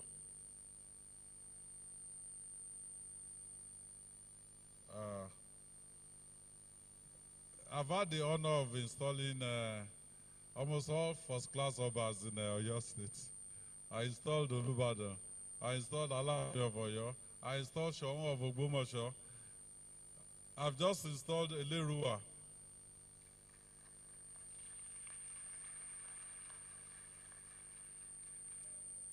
I installed Okere of Shaki. I installed Ashenyi of Seyi.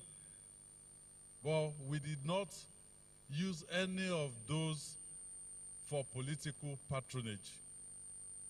As a matter of fact,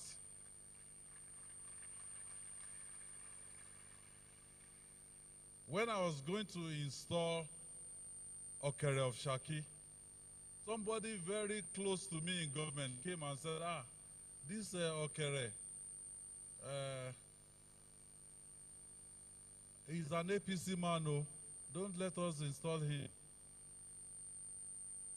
I called the Commissioner for Local Government and Chieftaincy Matters, and I said, Kini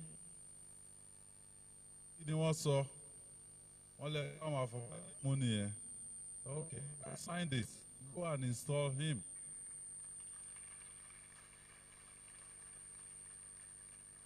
So we installed him. But during the election, APC won in Kabiyesi's jurisdiction. It didn't mean anything to me because whether PDP, APC, the country is ours. The state is ours.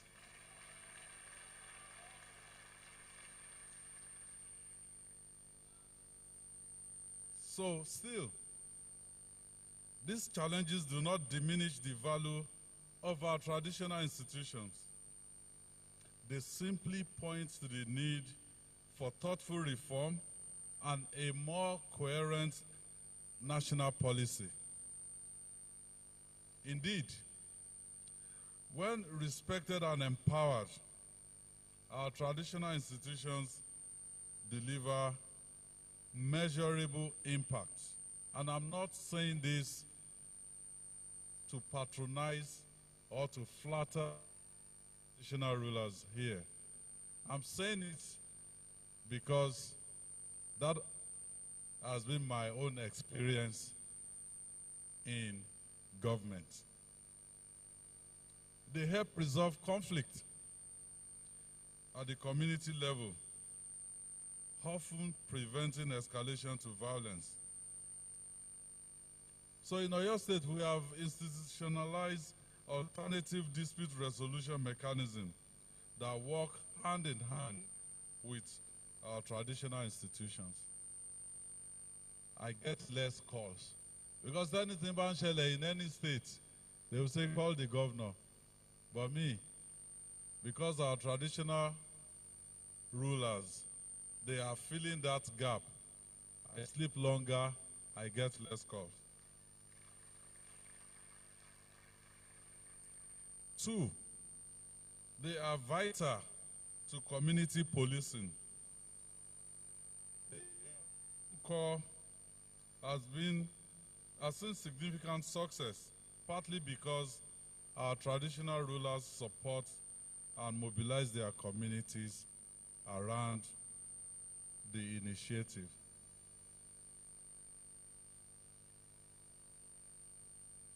Finally, and just to buttress what I just mentioned, in Oyo, there's a place in Kajala local government.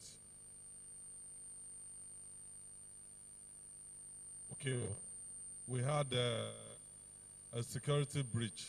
They robbed a bank. And we're looking for clue. And from the traditional institution at Okeo, they were able to tell us that, well, these people came into this community to rent an apartment for, almost 6 months prior to when that robbery incident occurred. And we were also able to know that these people, they were not Fulani elders, but they were people from Kogi State. Because our traditional rulers, they went deep into that community and facts came out, and we've been able to plug that loophole. We've taken corrective measures, and since that incident, none again has occurred in Oyo State. So finally, they encourage development ownership. Many of our tourism sites in Oyo State, such as Akure Lake, Idere Hills, are community-run under the stewardship of traditional leaders. So our efforts to attract investment to these areas are not aimed at taking them away from their custodians, but at unlocking even greater opportunities for local development. So what does the future hold? The relevance of traditional institutions must be recalibrated, not politicized, but purposefully integrated into our broader development systems. And that means, as a nation, we have to do the following. 1, reforming legal frameworks to provide clarity on the roles, rights, and recognition of traditional councils. 2, strengthening our security architecture to formalize community policing, and the strategies must be rooted in the traditional structures. And 3, elevating cultural diplomacy and tourism, placing our traditional institutions at the heart of heritage, arts, and youth engagement. So in a country as richly diverse as Nigeria, we do not need fewer institutions. We need stronger, smarter partnerships between the old and the new, between the traditional throne and the modern office, between the Oba's palace and the policies of government. True nation building for Nigeria is not about how much oil Nigeria produces. I read in today's newspaper, I think Punch or Tribune, as we're flying in from Lagos. How they said Nigeria has exceeded its OPEC quota. What do you mean? Yes, we're rich in natural resources, but we're poor in managing our resources.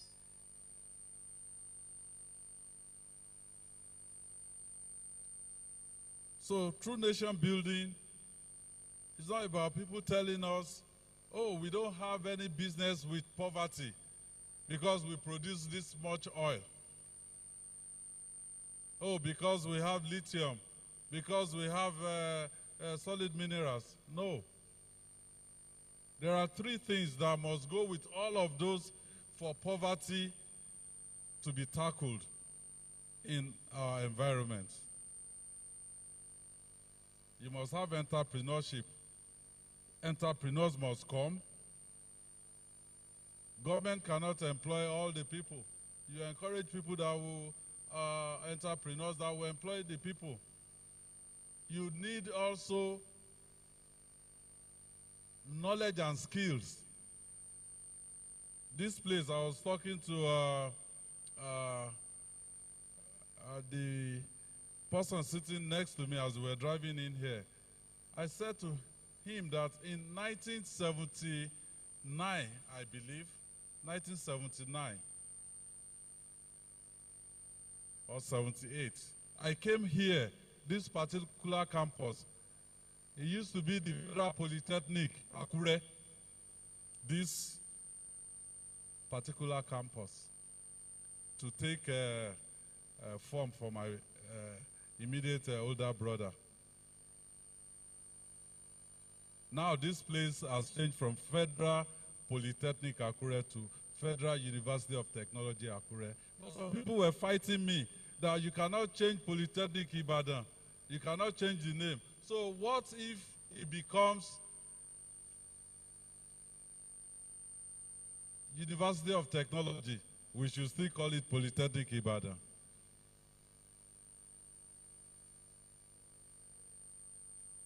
So true nation building is not about how much oil we produce. We must do those 3 things: have entrepreneurship, knowledge and skills, and intensive production.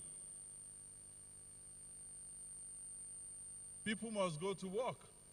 The students, as they are coming out, they must be engaged. And our economy cannot be down at 7 p.m. At 7 p.m., onikaluku ti wonu le won lo. But in other places, they do 3 shifts of 8 hours every day. And we said we shouldn't have anything to do with poverty. So it is about the strength of our institutions, their ability to serve the people justly, and the legacy they leave behind. So I'll end by saying that let us continue to build that legacy together. Thank you and God bless you.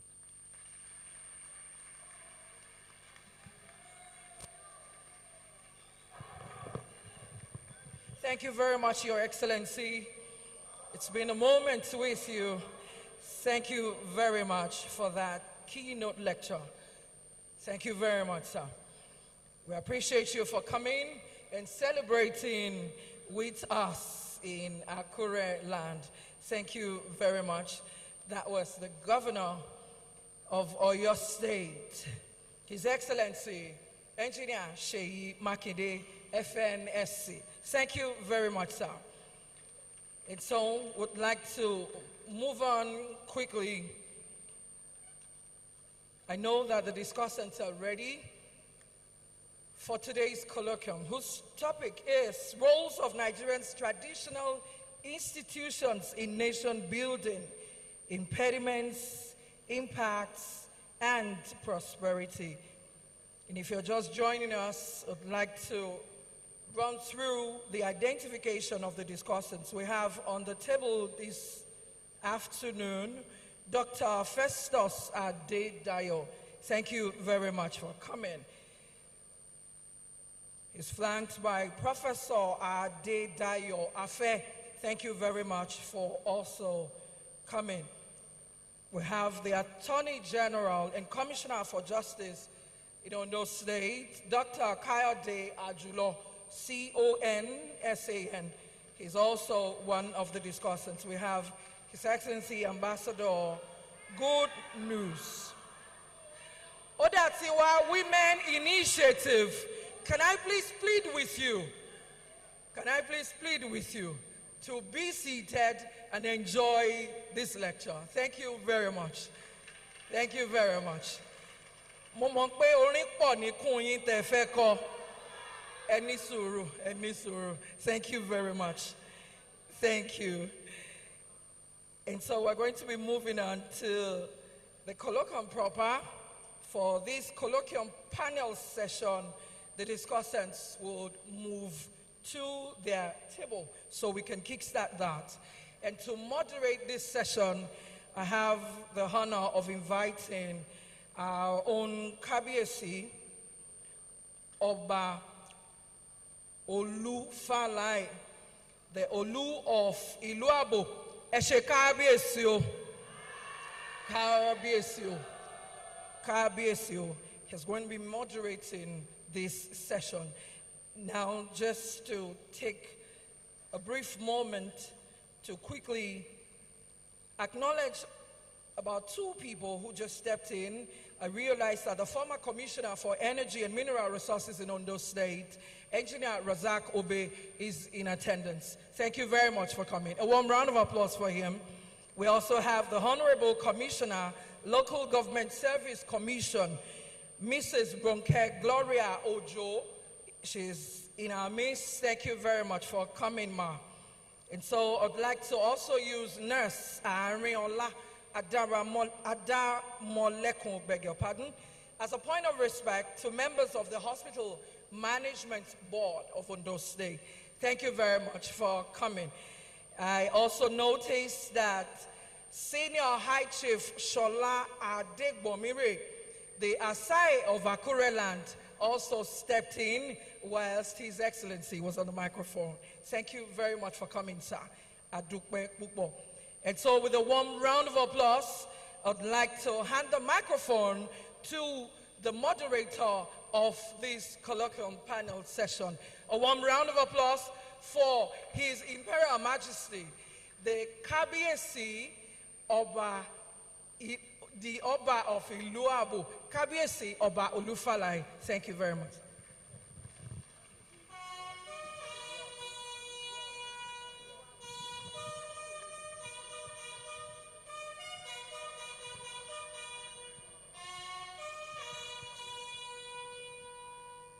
Thank you. Your Excellency, the Governor for your state and lecturer for today, Your Excellency, the Vice President of the Federal Republic of Nigeria, represented by my brother, sitting to my left, all the excellencies, our royal fathers, distinguished ladies and gentlemen. I'm very, very happy that the organizers of KBSC's 10th-year celebration have chosen this topic of the role of the traditional institutions, impediments, challenges, etc. Because this is a problem Nigeria has been struggling with since independence.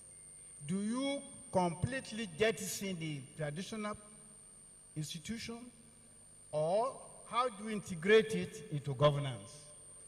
When we were at the National Conference in 2014, where I had the privilege to have been elected as the chairman or leader of all the Yoruba delegations, we did everything possible to get traditional rulers incorporated into the draft constitution. The truth is, you know, at that time I was on the other side. I was a public civil servant for 27 years. I've been Olu of Ilu now for 41 years, although I became an Oba only 3 years ago. So I've been on both sides. And I know the mindset of most politicians, and it is that Obas are potential competitors for power and influence. And so they are reluctant to give Obas a place in the Constitution. That was the problem I saw at the National Conference. Now, I hope our discussants at this meeting will address their minds to that particular problem and how to resolve, because the lecturer made it clear that the traditional institution is a pillar of our society. That when the white man came, there was an institution on the ground. By the way, on the lighter side, when the white man came, he took power from the traditional rulers. When he was going away, he forgot to return it to them. What did he do? He gave it to people he called councillors, House of Assembly people. He didn't take power from those people when he came. He took it from the Obas. That's just by the way. We are not saying that the Obas should take power, but we must find an ingenious way of integrating them into governance. As a politician, as the lecturer also said, every politician goes to the traditional ruler for endorsement. That is because they recognize that they have an influence, they have a relevance, and yet they are not integrated into government. So how do we find a way of integrating them? At the end of this session, I will make my own suggestions, but I hope the discussants will advise their minds to, because the lecturer agreed that traditional rulers should be part of governance. The question is how. So I call on the fair discussant, there's the Attorney General of Ondo State, my friend Kayode Abdullah SAN.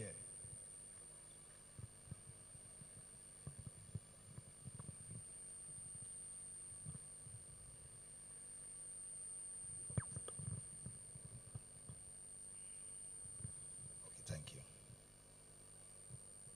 you. Your Excellency, the Governor of Oyo State, Engineer Seyi Makinde, the son of the soil,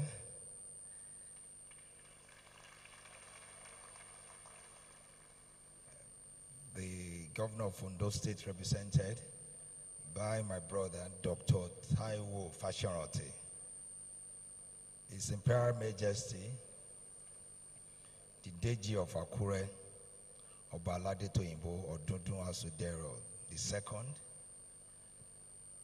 Kabiyesi, the Olowo of Owo, the chairman of the Ondo State Council of Chiefs, and Kabiyesi, the Olu of Abo, and my brother representing the Vice President, Dr. Fashua, you're welcome, and you're welcome to Ondo State.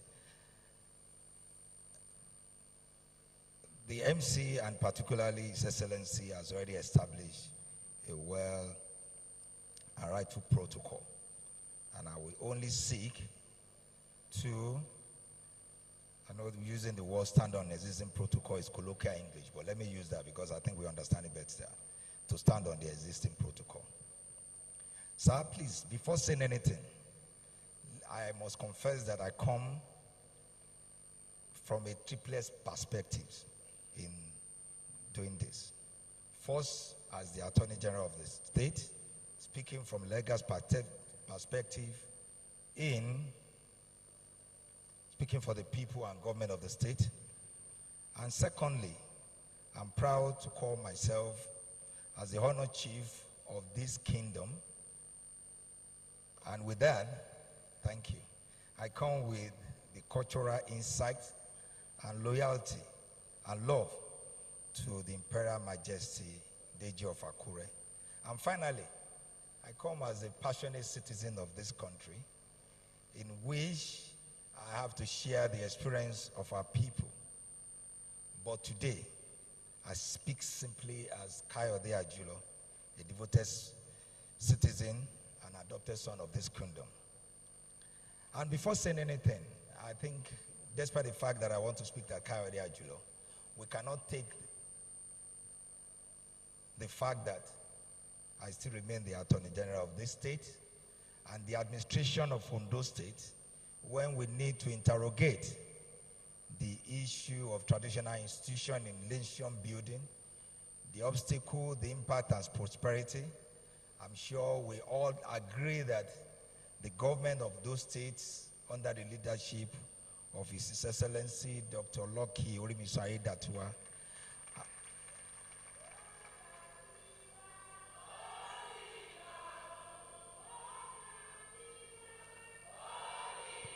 Thank you.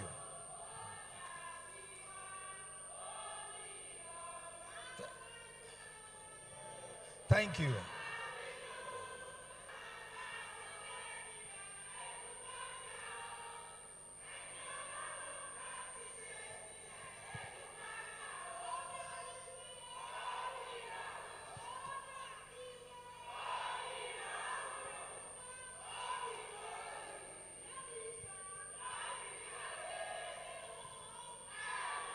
Thank you, thank you, thank you.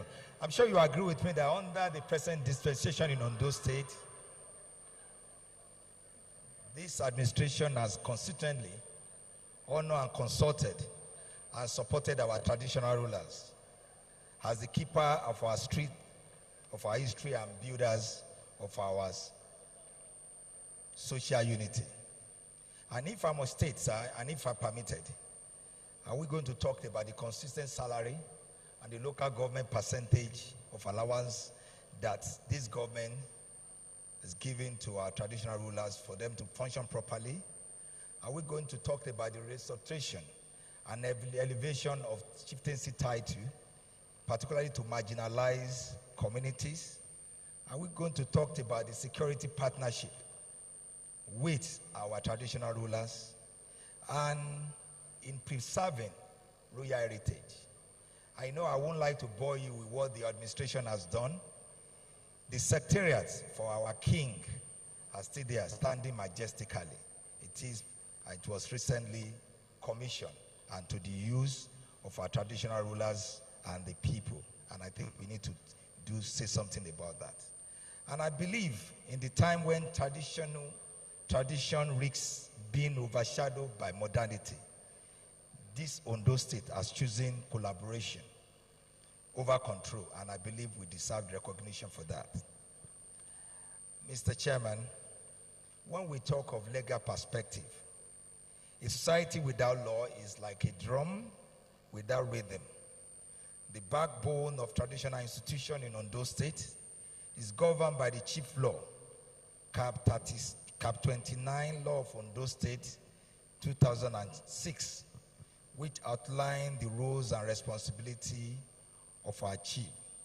Yes, I must confess, this law is steeped with colonial legacy, and I will agree with Kabiyesi Olufalaye when he mentioned that when the colonial administration came, they refused to return what they took from the kings, And not only that, and that is why I remember recently I did a little research on all the laws, chief's law in Nigeria. And one funny thing I noticed happened to be that all of them are still stepped with that colonial charcoal. Because I query, how come we call it chief laws? Why not the king's law? How come any references to the kings, it is only chiefs? And how come when we talk about their throne, nowhere in the laws they will mention throne. What you will see is stool. And there's a big difference with the stool and with the throne. And when I did a little research, I found out that maybe because the colonial believed that it's only the king of England or queen of England that is the only king. And I think these are one of the things that has to be changed. And I believe with the support of the people, well, with the government, we'll change that. Now, apart from that, wanting to talk again on some issues. And I must say this constitutionally. Our constitution may not, in the way we may to our expectation, give the traditional institution rules. But I know that section 7.1, subsection 1 of the Nigerian Constitution supports local governance, which often relies on the traditional institution. Furthermore, our chief laws is valid under the Constitution, which we apply. But again, I need to say this thing, sir. In England, where we have the king and queen, they don't even have any laws, but they have king, which is quite effective. And I think I need to say this, that recently I've gone through some constitutional amendment processes. I've known that one of what has been so main issue is how to give the traditional rulers. And I believe if that one is done, fine.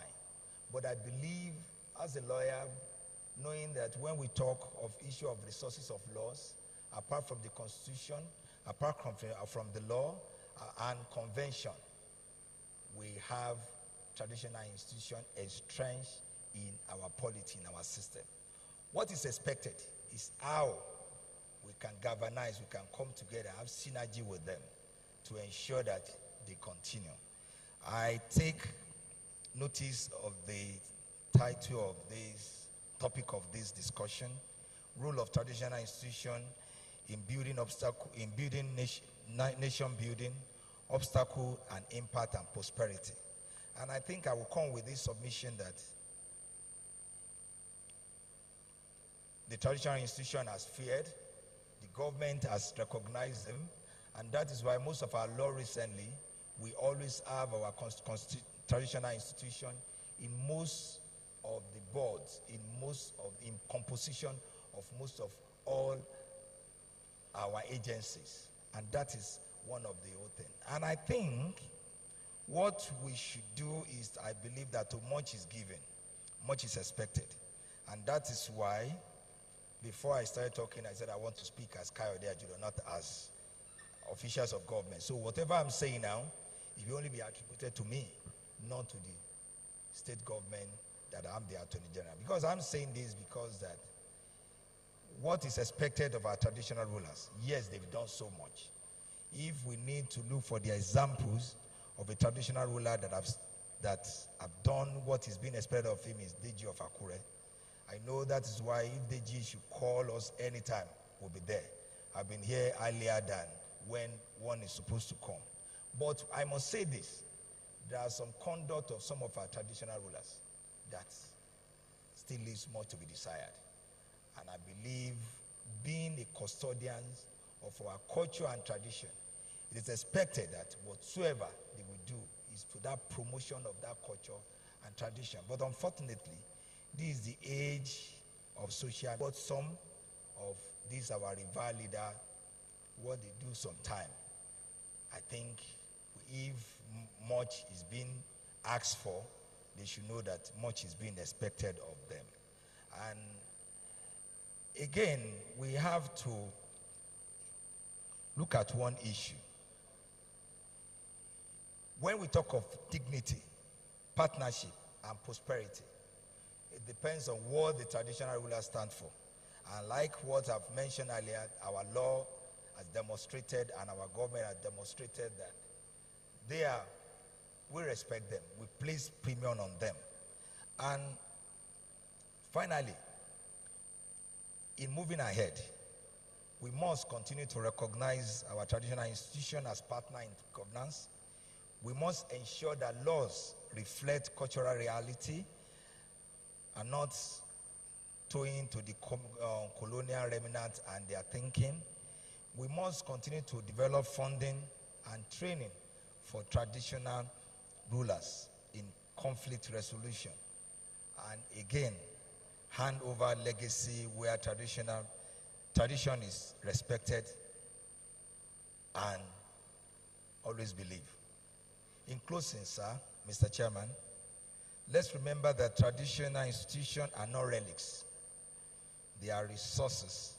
They shape our future, not just to recall our past. Let us recreate a nation that honors its roots, reform its system, and reimagine tradition as a vehicle for posterity. As long as KBC continue to walk among us, they will continue to do honors to us and will continue to do honor to them. They will continue to be relevant and will be impactful, because it is Yoruba age that the trees that forget its roots will be uprooted by the system. As long as we believe in our tradition and we are leaders, we continue to stand and stand right. And I pray that may our roots run deep, may the crown of our KBC shine bright, may Nigeria rise on the shoulders of both modern and the ancient. I thank you for listening to me, please.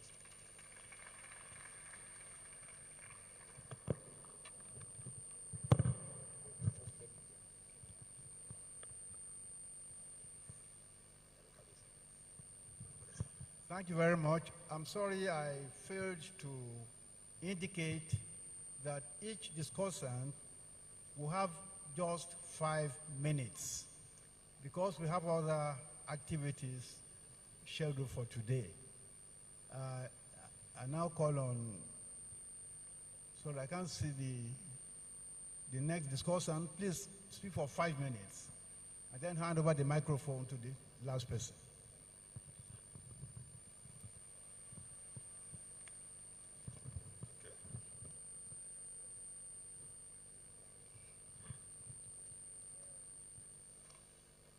Let me start by wishing our KBC happy celebration. I want to start with this hypothesis. The case of government and traditional institution, just like a case of somebody greeting you while prostrating, within him is standing. That is the way I look at most especially the governors, not all of them. You prostrate, within you, you are standing. Of recent in Ondo State here, we listened to what one of the wife of former governor said, and somebody asked me as a professor of history, what did you see? I said, if she is saying that, why can't you ask him that some people make our own husband a governor? Somebody will use you to advance your cause in life. If you are going to be a bishop, people will gather. If you are going to be an imam, people will gather. So in other words, traditional institution and contemporary governance, they are intertwined. The governors, they need them to score political points. Even though the traditional institution, they need the governor to rejig the infrastructure in their community. So in early 80s in Akure here, because the guest speaker dwelled much on Oyo State, which is very good for us. When I was growing up, the Akure Town Hall, there is a portion of land sold to a bank then, Afri Bank. The chairman of today, Baba Olufalain, advised the then Deji, you can't sell this thing outrightly, you can lease it out. He agreed with him. That is interrelationship between the elites and the traditional institution. That is why you see our king today reach out to people, non-Yoruba people, helping him to galvanize the state. Let me just go to my own recommendation because of our time. I was given only 5 minutes. The guest lecturer talked about indirect rule. Indirect rule is a system of administration whereby traditional institutions, traditional leaders were allowed to rule their people under the supervision of colonial rule. It was successful in the north. It was a partial success in the south. Why?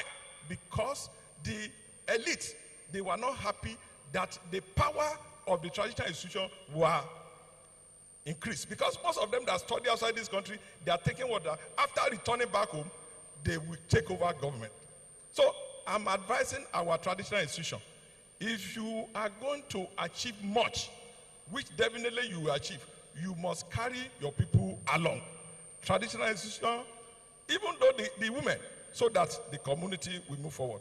One of my recommendations is that constitutional recognition, the guest speaker has spoke extensively about that, law of succession.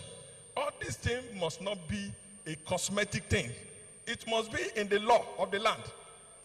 It must be in the constitution, not only in the law of Ondo State or law of Oyo State. It must be in the constitution, so that it's going to be binding on all of us. My fear about Nigerian law, even though pronouncement of a Supreme Court, government doesn't recognize it. So I believe that this thing must be in the constitution.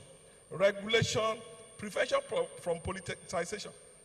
When we monetize our politics, everybody will go to the governor with cap in hand. In our profession today, a professor prefers to be an essay to a local government than to be a professor in the university. When poverty is boldly written on the faces of people, definitely people will kowtow at the presence of a governor. Our governors, they are doing well, but there's one thing I love about our law. Nobody is permanent there. Our governor said something. He said he's having about 2 years. No matter how you love him, definitely after 2 years, somebody else will come. But something enduring. He made mention of Eleruwa of Erua. Because, sir, you are not a typical politician. A typical politician will not allow him to come back. That is why some of us, we are proud of you, sir.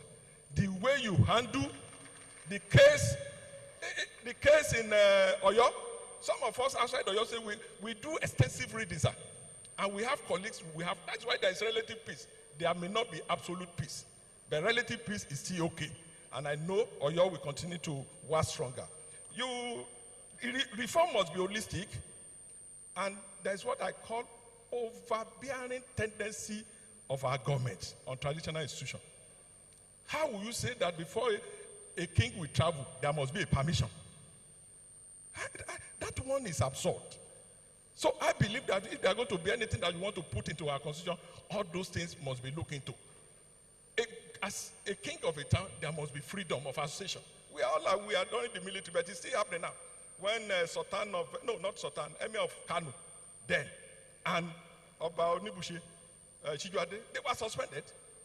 And they meant that the thing was in the constitution, although we believe that military can do and not do, but people are still doing it now.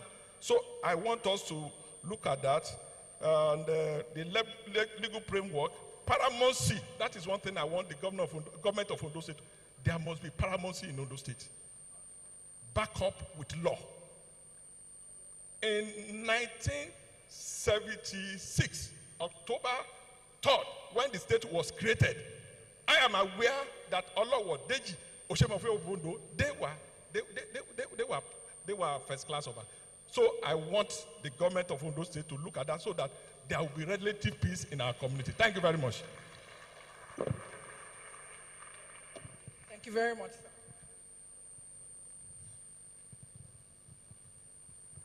I wish to thank the last speaker for doing his best to keep within the 5 minutes given to him. The last discussant now, please, 5 minutes.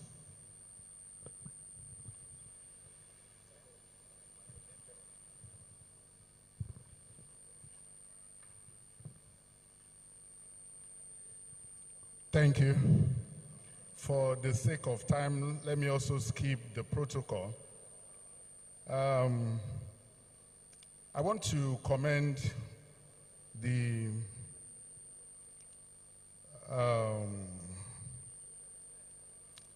the lecture of the governor of Oyo State, the keynote lecture, for his insightful content. I specifically have a takeaway from that lecture, and it is underscore of the fact that the traditional institution is older. He said it is older than the oil that was found in Nigeria. I also want to go further by saying the traditional institution is older than Nigeria. And so, no wonder, as he said, the traditional institution is part of our national heritage. And every effort must be made to keep it as it is. However, we know that before the advent of colonial rule, traditional rulers and traditional institutions had greater powers than they had when the colonialists came. Virtually all the virtues that have been spoken about as what traditional institution did for our society, you know, those values were continued when the colonialists came. But we all also know that before they came, there was resistance to their rule. You recollect the famous Oba of Benin, of Oranwen Nogbasi, how he resisted the British explorers who were coming to Benin City. You also recollect that, you know, we had very strong institutions. For instance, you had the Oyo Empire, where we had a system of governance that I was told even the British society lauded as not only autochthonous, but it was a virile system of government. You recollect we had the Oyomesi, which includes the legislature, the judiciary, and there was also a system where the executive, the Alaafin of Oyo, could be sanctioned if he goes beyond his remit. However,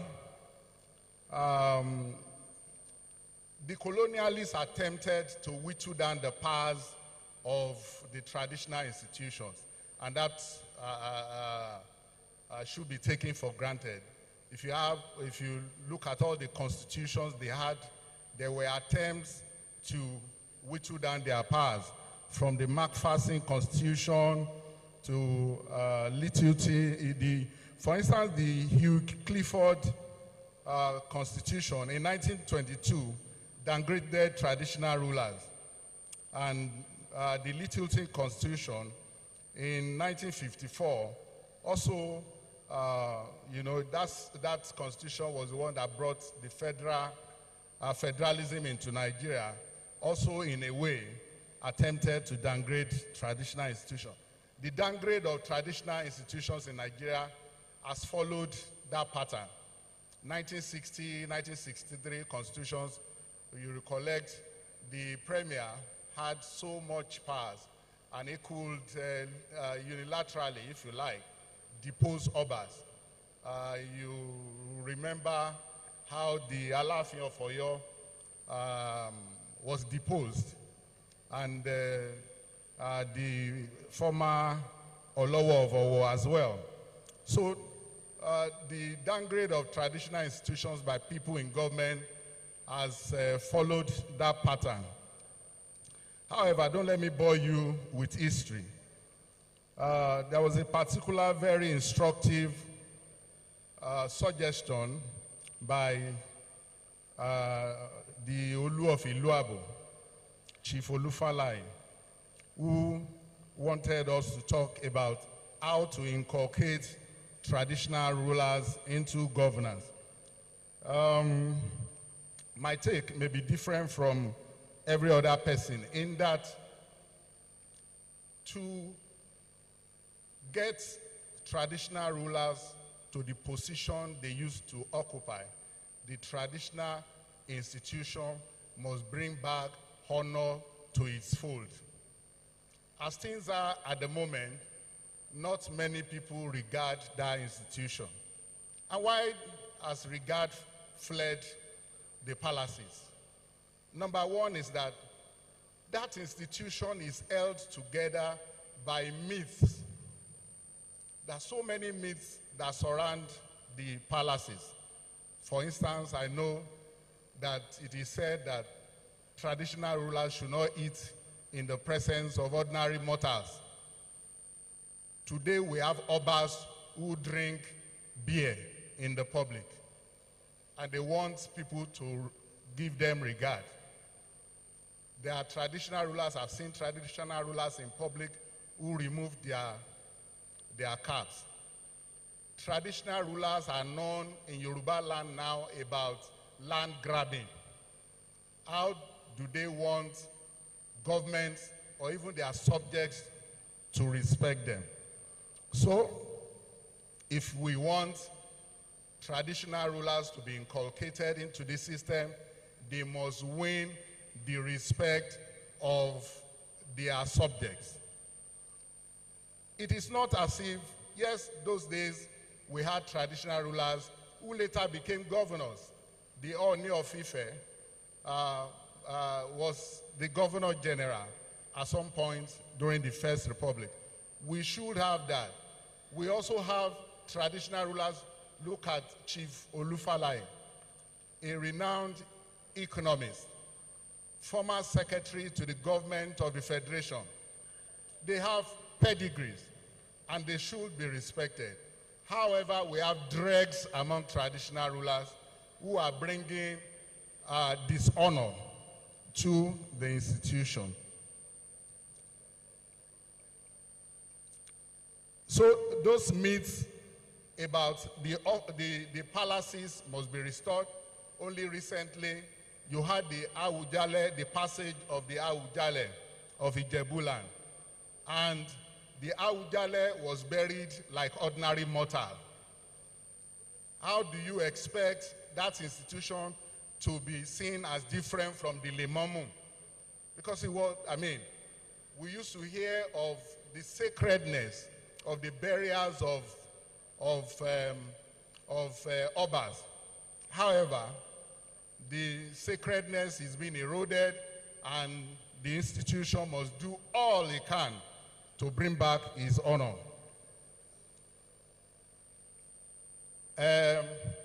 You recollect that in Oyo State recently, when the Alaafin of Oyo was being enthroned, the governor of Oyo State insisted that the system of Ifa enthronement of Obas must be respected.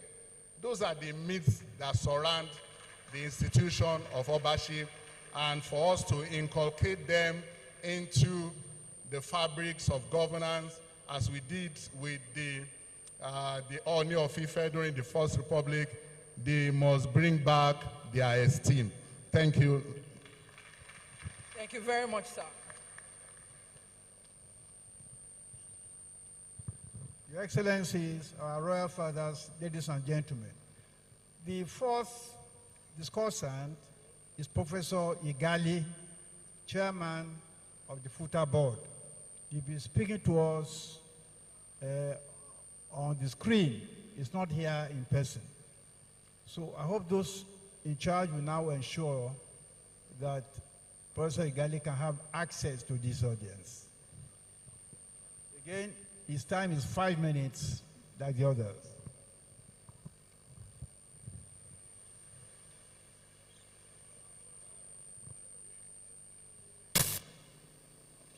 Can you hear me? Your Excellency, the Governor of Ondo State, Your Excellency, the Governor of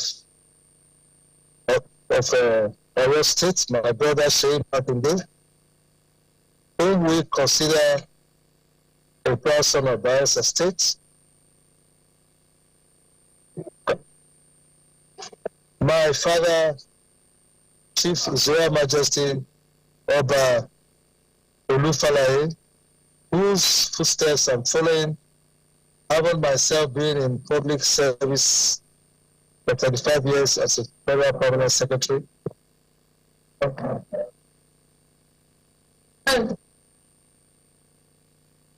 Your Majesty, my King and Monarch, the Olowo. The Olowo was kind to receive me in his palace and honored me greatly with a title. So I consider myself also a proud son of the great Owo Kingdom. Hello, it's my pleasure to greet you again. We were together on Saturday in Port Harcourt. Let me especially pay respect to my host, His Royal Majesty, the Deji of Akure, who was my chief host during the days when I was Pro-Chancellor of Federal University of Technology, Akure, until last year. Deji, I thank you very much for your hospitality, and I particularly thank you for asking me to be part of the celebration of your 10th anniversary on this ancient kingdom, the throne of your fathers. Your Excellency, I would not like to take more time. Let me apologize why I'm not there today. I had planned to be there today, and we had planned for a long time. Unfortunately, yesterday was a public holiday when the National Constitutional Conference organized by Chief Anyoko and the patrons was postponed till today. And in my position as National Chairman of PANDEF, I was demanded to lead the Niger Delta delegation to this Constitutional Conference. And that is why I'm not there with you today. So please, Your Excellencies and Cabinets, please accept my sincere apology. I want to thank you for asking me to contribute to the very brilliant lecture that His Excellency Governor Seyi Makinde has spoken on. I must thank His Excellency for really touching on this topic. This topic is very germane to our development as a country, and it's one of the issues we're addressing in the present Constitutional Conference going on here at Hilton Hotel in Abuja. Your Excellency, your paper highlighted a lot of issues, and there's virtually nothing to add. What is important to me from 3 points of view: number one,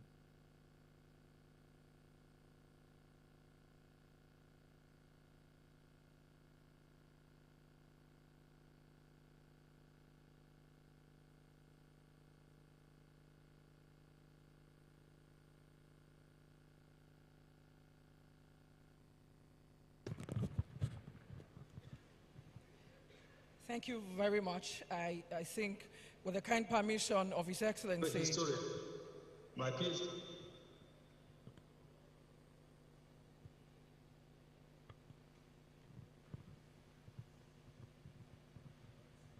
We have lost Professor Igali. Your Excellencies, our Royal Fathers, ladies and gentlemen, the network has deprived us of the concluding part of Professor Igali's contribution. I would like to exploit my position as chairman to make a slight change to the program. I would like to make my remarks now as chairman, and then the musical, the short musical interval will come after that, before the remarks of His Royal Father, our Royal Father of the Day, Kabiyesi Oba Ajabade the Olowo Fowo. Ladies and gentlemen, as I said earlier, I've had the unique experience of being a civil servant, a public servant for almost 30 years. I had the privilege of serving at the highest levels, permanent secretary, secretary to the government, minister of finance. I have seen it all. I've also been Olu of Iluabo for 41 years, and Oba for 3 years. So I've seen this issue from both sides. Nobody that I know will ever suggest that Obas should be restored to what they used to be. Certainly not. The point being made is that our democracy as practiced today has two major problems. First is the problem of lack of continuity. When the government wins power, it runs its term, it finishes and goes away. Maybe the next party wins the election.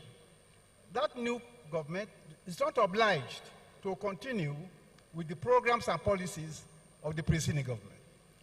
And lack of continuity deprives society of the growth that you enjoy when there is continuity of programs and policies. Let me give you a small example.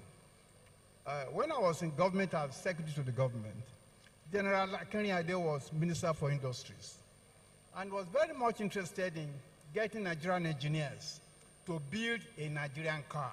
And they did. The car was not beautiful, it was slow, but it was built here in Nigeria. Akure left that ministry a year later, and that was the end of the Nigerian car project. That happens at all levels of government. So involvement of traditional rulers will ensure continuity. Secondly, democratic government is, by its very nature, polarizes. There is party A, there is party B. Party A wins an election and distributes the patronage, opportunities, employment to his own followers.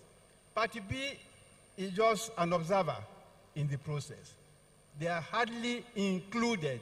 So we need a more inclusive government, and only involvement of traditional rulers will ensure that, because my suggestion would be that at all levels of government, we have a traditional institution which is given the chance to have a look at every government proposal or policy or program and to make suggestions. Thereafter, the elected government will be free to take its decision.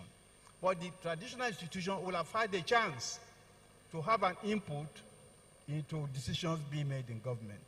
So I think we can debate this for the next 3 months, but I want to say that at some point in our history, we'll be able to craft a constitution that will give power to the democratically elected government, while enabling the traditional institution to play a bridging or a continuity maintaining influence in government, because those two elements are missing. And I want to say finally that the British who brought democratic governance here have maintained their royalty. I'm sure many of us watched on television with amazement when King Charles was being installed. Some of the ceremonies and traditions were pre-Christians. Some of them are so that 5,000 to 10,000 years old. And they still maintain the royalty. And by the way, the English king today plays 3 important roles in government. One, after every election, he calls on the leader of the party with the largest number of members of parliament to form a government. Where there is no clear majority, the king plays a crucial role in calling on who will form government. Secondly, it is still a fact today that every Wednesday afternoon, the king and the prime minister have a meeting attended by no other person. No one knows what they discuss. The records of their discussions are not kept nor disclosed to anybody. So the king has every opportunity to influence, if he wants to, the goings on in government. And finally, House of Commons can pass any law. If it is not signed by the king, it does not become law.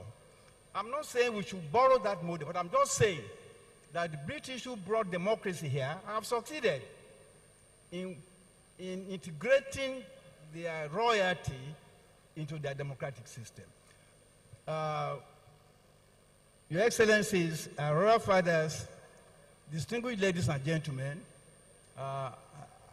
this is a subject which I hope we'll continue to discuss and debate.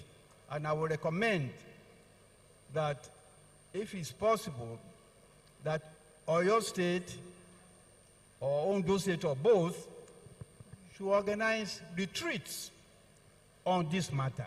How we can creatively and sensibly ensure that our democracy features our traditional values without taking power away from those who are democratically elected. Thank you very much. The music interlude cannot come on.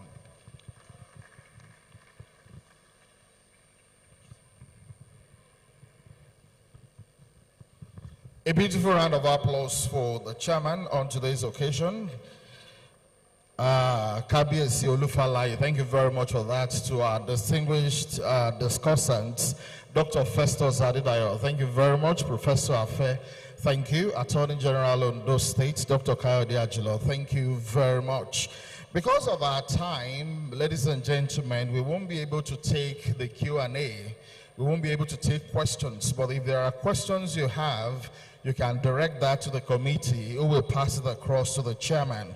But what we want to do very quickly, because of time, is to take the remarks in just 2 minutes in quick succession. And the very first person to speak is the chairman of Ondo State Council of Traditional Rulers, Oba Dr. Ajibade Gbadegeshi Ogunwoye III, who will be addressing us now. Thank you. A round of applause, please.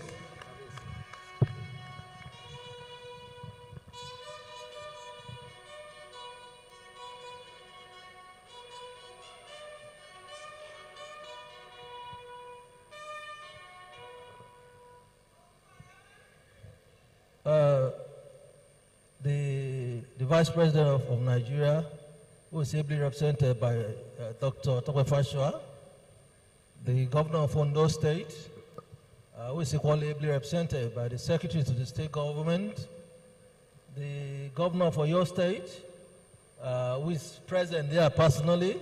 I greet you, Your Excellency. The celebrant of the day, the Deji of Akure, of Aladetoyinbo, I say congratulations. The chairman of today's occasion, Kabiyesi Babafalaye, I greet you. I greet members of the panelists, most importantly the Honorable Attorney General and Commissioner for Justice, and other professors that are there. I greet the Kabiyesis, distinguished party leaders that are here, chiefs, invited guests, ladies and gentlemen. Today's topic is, I say, it's very important for the fact that it's one of the issues being discussed across the length and breadth of Nigeria today. The Senate Committee on Constitutional Review made attempts to include the recognition of traditional institutions in the Constitution, and the House of Reps is equally planning to do the same this Friday in Akure. So the traditional is very, very important in nation building. If we are to look at it, Constitution should be based on the experiences of the people. What happens in a society should form the fulcrum of what Constitution should be based. So that is more reason why the traditional institution is paramount to be included in our Constitution, the Constitution of the Federal Republic of Nigeria. Also, I must commend the Governor of Oyo State for what he's been able to do in Oyo State in relation to the traditional institution. parallelly respect for, towards the activities leading to the selection of the Alaafin of Oyo and the two other Obas. Equally, the Ondo State government, under the able leadership of Dr. Lucky Orimiso Adatiwa, has been partnering with the traditional institution in evolving a better society for Ondo State. I commend Mr. Governor in that respect. Yes, I strategically listened to the panelists, what they observed about the traditional institution, majorly on what is not expected of the traditional institution. My appeal to Nigerians, to our people generally, is to particularize it, not necessarily generalizing. Because I see you have generalized everything. You should be able to isolate specific individual that violates the traditional institution and make specific allegation again, rather than generalizing. If I have to use my institution, the Olowo is a symbol of what is and we do our things within our specific traditional institution. And I know a lot of kingdoms are in that respect.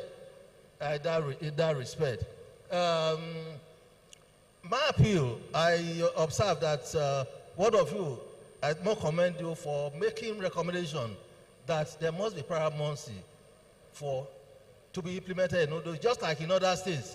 The Honorable Attorney General, you are here now. It is your duty to take action on this. Because there is no organization, there must be hierarchy.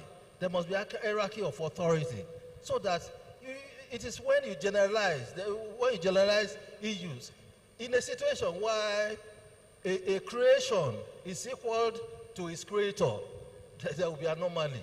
It happens everywhere. And God, I must say, I must say, it is government that are really doing that, just to whittle down the powers and authority of our traditional institution. Not the present state government in Ondo State. The present state government, I must say, is doing a lot in the promotion and protection of this institution, and it's highly commendable in that respect. If I should add, there is no society. What we do, there are specific areas that we partner government. In security, we know the terrain in our kingdoms. We know the terrain and we can give useful information. Our people can use it. I, as a president, I often say that I'm a traditionalist to the highest level. To the highest level. If we are of recent, we were aware about when the Queen of England passed away, what it entailed when she was being buried. Everything about it is optional to me. If you want to be an Oba, be an Oba. If you don't want to practice what it is, you have the option of not accepting. It's not by force. It's not by force. So before I accepted to be the Olowo, I know what it entails. I was in the palace for 25 years with my father. So I know I'm aware about what happened. And and there's no way I observed anything that was repugnant to our tradition. Let us know that there's nothing repugnant about our tradition. As it happens here, it happens across the world. These are just processes. Processes. We must embrace it. That's why I said this thing is optional. If you want to be an Oba, you know what it entails. Be. And if you know you can't comply, please opt out. It is optional. So I must use this opportunity to commend the Cabinet Deji for putting this topic in place for discussion. This is your 10-year anniversary. By 20 years, we will all be here to celebrate with you. Thank you very much. As I said, thank you. Thank you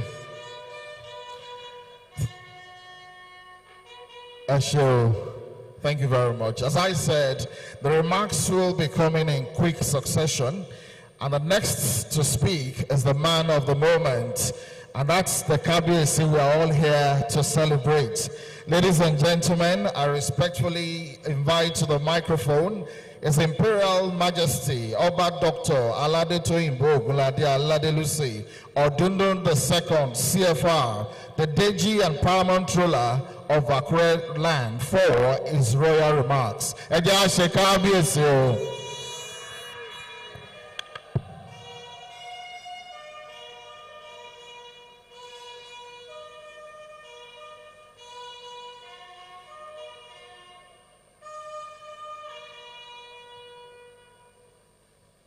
Let me recognize the Vice President, ably represented by our own son, Honorable Fashua.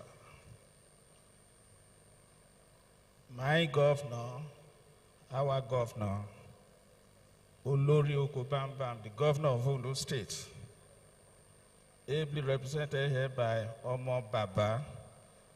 Babawa, next year we'll be doing 100 years. So the birthday is coming next year, 100 years. We all do it together, in Jesus' name. Here we have the keynote speaker, our own son, in Yoruba proverb. I will say in Akure dialect, Eye mapa kon fo. Eye mapa kon fo. Laka iye come on it aba.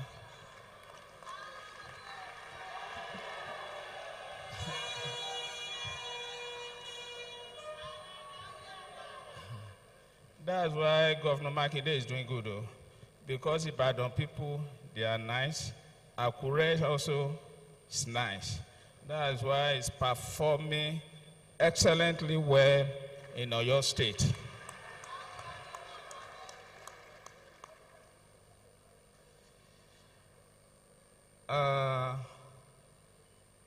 Let me recognize, before I go to, okay, let me do that last. I recognize my Baba Falai.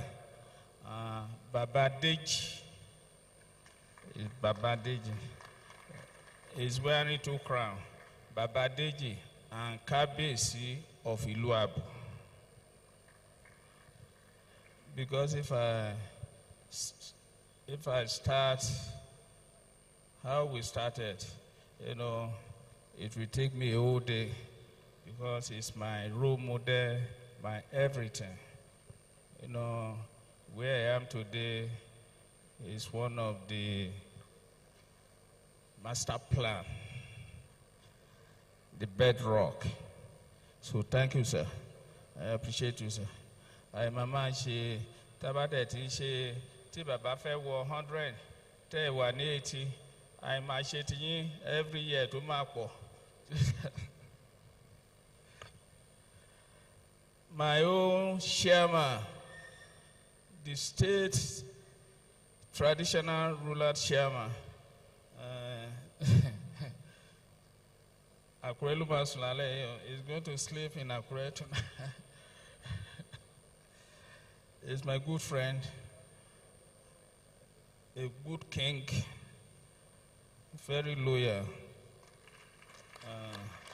Thank you for being the royal father of the day. Thank you. My VC, the Vice Chancellor of this great university, he put my destiny on one of the dailies. Guide, if you don't have the copy, go and grab one. Vice Chancellor Adenike, this is my university, this is my university, it's the best university of technology. I'm not saying all the technology, the best university of technology in Nigeria. Now Because if I say the best university, if I will be saying, you are the best federal university of technology in Nigeria. Yes. Let me go back to my own Ogidiomo, the chairman of the Central Committee of this 10th anniversary. Honorable Meshe, our own Meshe, with his Olori, you know, when I got to the throne, when I went to Ibadan, he gave me a car. That was 10 years ago. And I'm doing my 10th now. He gave me a, if I mention the price, they will say, the price is too much here. But I won't mention the price. But he gave me a beautiful car for my 10th anniversary. I thank you very much. Thank you very much. And my own Bobajiro Gansama, SAN, always there for me. Life bencher. You are very welcome, sir. Thank you very much. Thank you very much.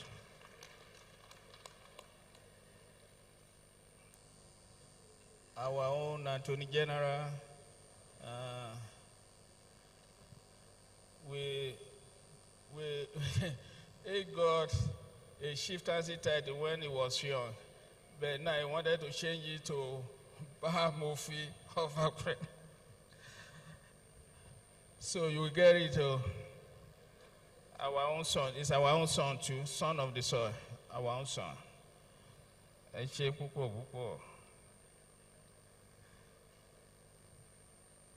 Gbogbo àwọn tó bá our governor from Ibadan, government officials, I thank you very much. I appreciate you for coming. Thank you, sirs. Ẹ ṣé o. Ọ̀yọ́ State a máa tẹ̀síwájú o. Lásìkò ọmọ wa, Ọ̀yọ́ State a máa tẹ̀síwájú.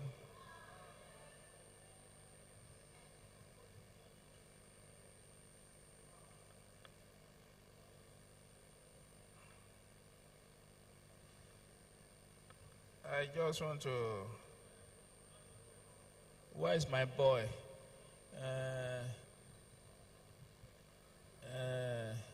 Governor Akure Dolu, for blessed memory. Name him Omomi Bilibili. Because come outside here, Mike. That's my middle director. The guy is too good. Still good for me. He's too good. It's, God will continue to bless you for me. Bless you for great people. All my palace boys, they are wonderful. They are wonderful.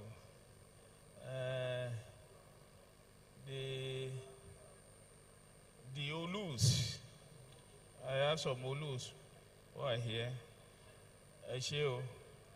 I have senior high chiefs, my chiefs, they are here. Female chiefs, our Kabesi Akapisha, Kabesi Aye, Kabesi Ralepo, Regent of Oda, you're welcome. Where's the director of Engr? Yes, that's the guy who composed. You will still sing the National Army Akure anthem. He composed Akure anthem. If you hear it, oh my God, even Nigeria will like to change it to Nigeria. It's one of my achievements. The national anthem is one of my achievements. I won't comment about the role of the traditional institution, because like Baba Falai, the colonial master, they came, they took it away from us. They gave it to, when they left, they gave it to the government. The government went further. They took our land. Oba Loni land is no more. Governor Loni land,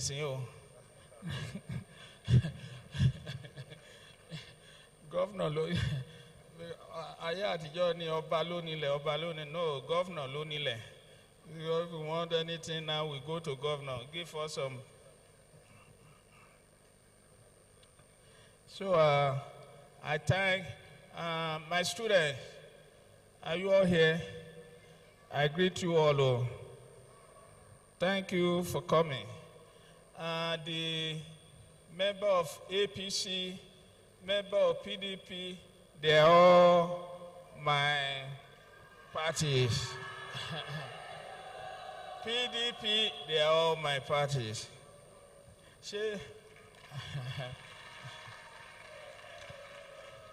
The Governor Makinde, if he's still in PDP, PDP is still great. Oh.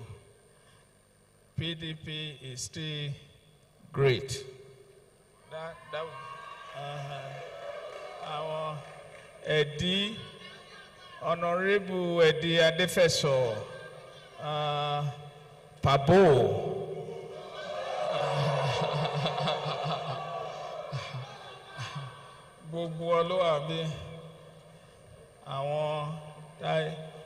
We were into politics, before I got to the throne.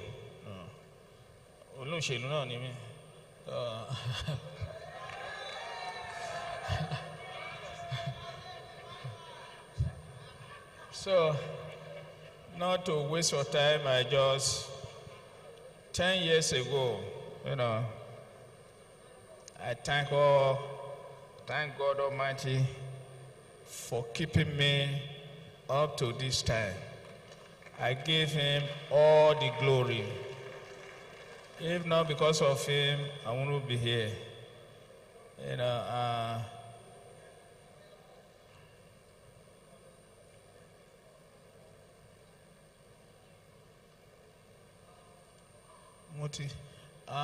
I mentioned my female chiefs, headed by Relu Abi. Motiki, Timbaki, apart from being my sister, is my chief. Relu Yaloja General of Akure Kingdom.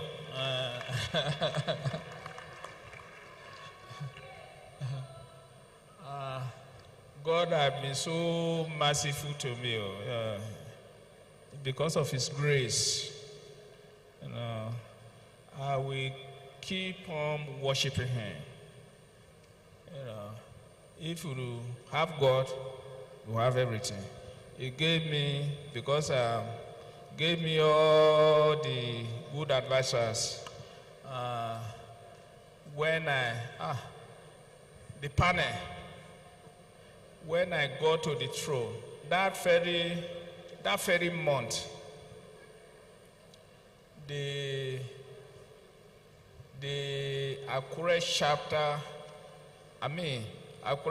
in Ibadan, they came to me, headed by Ogunlade. Festus was there. They gave me good advice. We started, from that day, we started on good foundation. Festus it's only that if you want to read this article, you must have a dictionary beside you.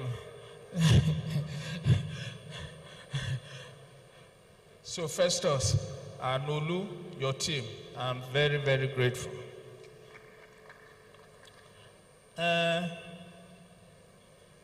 Like I said, 10 years, just like yesterday, just like a flash, is God doing. What I will continue to do what I've been doing, because and I will even improve more. All the Obas in Akure North and Ifed, I don't know why they are not here. They were all invited, but we are one. Okon Lakure, Okon Lakure. What is what is so the Akure? We say the Akure, where is Akure? I don't know. Okon Lakure.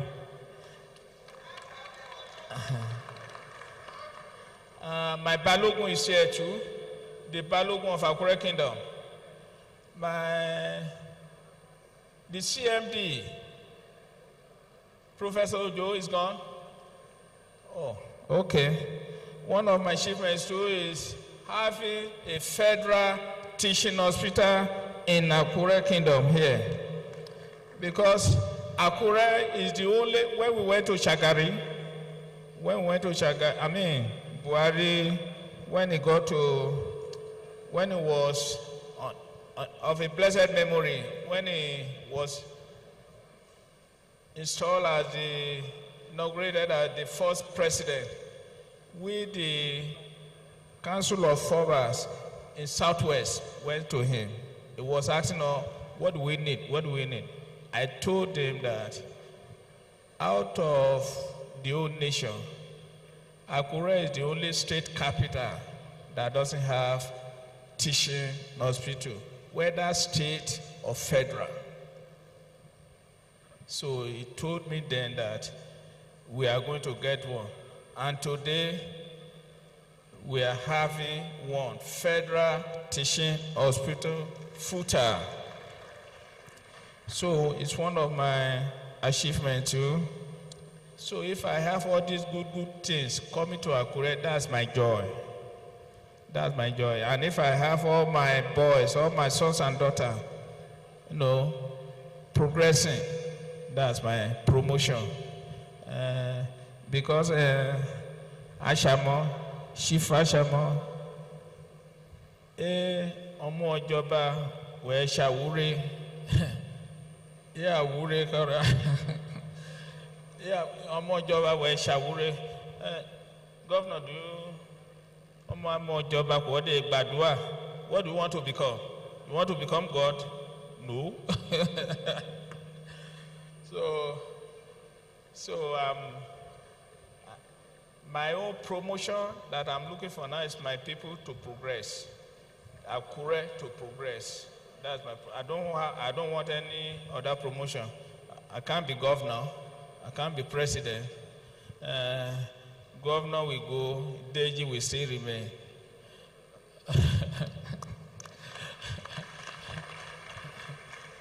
So I thank everybody. Thank everybody for coming. And the celebration started today, and it's still going to take from now to Sunday. And the governor, our governor, will still be with us till Saturday. It's going to, let me tell you, because of his role, we are giving him and the First Lady Are Omoluabi of Akure. And Yeye Are Omoluabi of Akure. Governor Egbo tọ́jú àwọn ọba ó ti tọ́jú yín o ó ti rán mi sí àwọn ọba tó wà bí ó ti àti chief àti it's nice governor. Nice governor. So we thank you, sir. Thank you very much. So I thank everybody for coming. And I see you. We're supposed to be at the stadium 3 o'clock for the football match. Although I see you there very soon. Thank you, and God bless you all. Thank you, sir.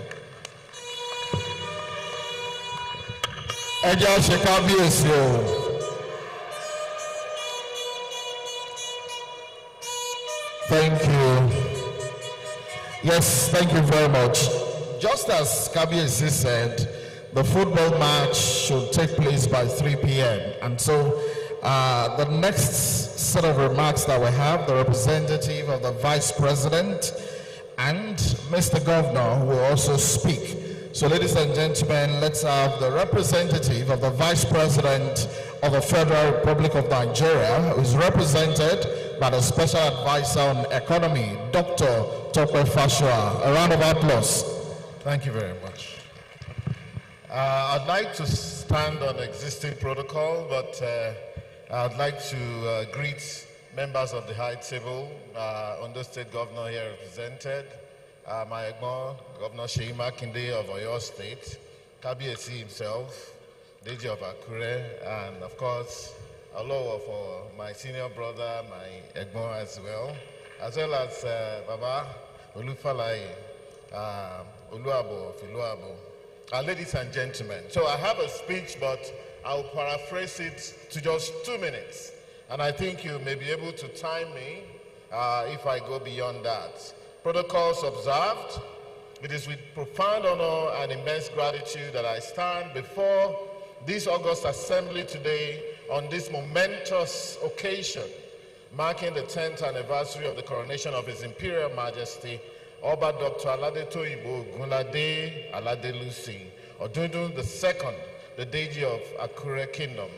I bring felicitations and warm regards from the President of the Federal Republic of Nigeria, His Excellency Bola Ahmed Tinubu, GCFR, who holds Akure Kingdom and is esteemed monarch in the highest regard. Your Imperial Majesty, 10 years ago, the ancient crown of Akure, steeped in centuries of history, tradition, and ancestral wisdom, found its rightful bearer in your distinguished person. Since that auspicious day, you have discharged the onerous responsibility of your exalted office with unparalleled sagacity, unwavering dedication, and a palpable commitment to the welfare and progress of your people. Your reign has been characterized by remarkable strides in communal harmony, cultural renaissance, and socio-economic advancement, truly embodying the essence of purposeful leadership. On behalf of the federal government and indeed all Nigerians, I extend our heartfelt congratulations on this significant milestone. May your reign continue to be long, prosperous, and impactful. And of course, there's a segue to the role of traditional institutions in Nigeria in nation building, which is today's topic. So in order to paraphrase, some of the points that have been made here is to look at the indelible impact of traditional institutions in nation building that has been discussed at length. Also, beyond cultural preservation, traditional institutions have consistently demonstrated their unparalleled efficacy in conflict resolution and peacekeeping at the grassroots level. In communities where formal judicial security mechanisms may seem distant and or inaccessible, traditional rulers, by virtue of their moral authority and intimate understanding of local dynamics, act as impartial arbiters. They mediate disputes, reconcile warring factions, and restore communal harmony, among others. That's just to say that the federal government recognizes the role of traditional institutions and, of course, particularly the role that the Deji of Akure has been playing in ensuring peace and harmony and progress in this kingdom, Akure Kingdom. And the speech requires that I also speak on charting a course for enhanced progress. And some points have been made as well. The speech speaks about the Deji of Akure, a beacon of exemplary leadership. Your Imperial Majesty, Oba Dr. Aladetoyinbo, Ogunlade, Aladelusi, Odundun II, you stand as a shining exemplar of a traditional ruler who has navigated these complexities with remarkable dexterity. Your decade on the throne has been a testament to your visionary leadership, profound wisdom, and unwavering commitment to the progress of Akure Kingdom. Your efforts in promoting peace, fostering cultural revival, and attracting development initiatives are widely acclaimed and serve as an inspiration to others. You have not only preserved the revered traditions of your ancestors, but have also embraced the imperatives of modernity, positioning Akure for continued growth and prosperity. In conclusion, the role of Nigeria traditional institutions in nation building is not a relic of the past. It is a dynamic and evolving imperative for our future. Despite the impediments, their impacts have been profound, and their prospects with concerted effort and strategic engagement remain boundless. As we navigate the complexities of the 21st century, let us recognize that our traditional institutions offer a unique blend of heritage, authority, and grassroots connection that is indispensable for fostering unity, ensuring stability, and driving sustainable development across our diverse nation. Let us therefore collectively commit to strengthening these vital institutions, empowering them to play an even more robust role in shaping a Nigeria that is peaceful, prosperous, and proud of its heritage. Thank you, and God bless the Deji of Akure. God bless Ondo State. God bless Akure Kingdom. And God bless the Federal Republic of Nigeria. Thank you very much. Yes, thank you very much. We just listened to the special advisor to the President on Economy, Dr. Fashua. He is in the office of the Vice President. Our KBC is the Chairman, Traditional Council of Obas, our own Baba Falai, the Olu of Iluabo, my own father, I greet you, sir. And to the celebrant of today, our KBC, a friend of Mr. Governor. They have this unique relationship. We're still trying to find out what's going on. His Excellency sends his love and apologies for not being here. Some state emergencies came up, he had to attend to them. So I've been asked to represent him. You can also, I would also like to thank the members of the organizing committees, headed by Honorable Mesha here. Thank you very much. Our Senior Advocate of Nigeria, we thank you. You guys have done very well. I wear two hats. I'm a part of the committee, and I'm also representing the government on this side. I can categorically say that the committee that planned this event are aware that we can name our governor the chief planner of this event. They have visited His Excellency twice to implement on the activities, the week-long activity to mark the 10th year coronation of the KBAC. And His Excellency will play his role, and you will see him in subsequent events coming up. I don't have much to say, but to say that His Excellency appreciates the KBAC, the Deji of Akure, and the love and the peaceful atmosphere that Akure has been witnessing over the past few years. It is very important to also note that the executive arm of government and the traditional rulers, especially in Ondo State, they have a unique relationship. And they have also helped us in solving a lot of community problems. Security issues have been discussed at that level, and His Excellency has called on the traditional rulers to come in to assist in settling most of these problems. That's why Ondo State has been termed as one of the most peaceful states in the Federal Republic of Nigeria. We enjoy an amazing relationship between the executive and the KBACs. I also greet all the KBACs seated here in the hall. And I know that before we round up the events of this week-long celebration, you will see the role of His Excellency Dr. Lucky Aladetoyinbo. Thank you, and God bless you all. Thank you very much for coming. We have High Chief Rotimi Olusoya, the Ashamo of Akure land. Thank you, Baba, for coming. Senior High Chief Architect Olufemi Bello, the Odokbetu of Akure land. Thank you very much for your time and audience. His Excellencies, our royal fathers, distinguished guests, ladies and gentlemen, we're about to round off. Thank you. Yes, just as my colleague said, it's time for the vote of thanks.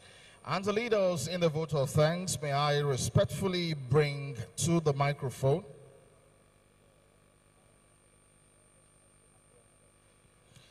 a light bencher, Chief Joe Kiari Gazama, SCN OFR, to lead the vote of thanks. And after that, the Emirats will lead us in the Akure anthem and will bring the program to a close. A round of applause for Chief Joe Kiari Gazama, SCN. Thank you. Ladies and gentlemen,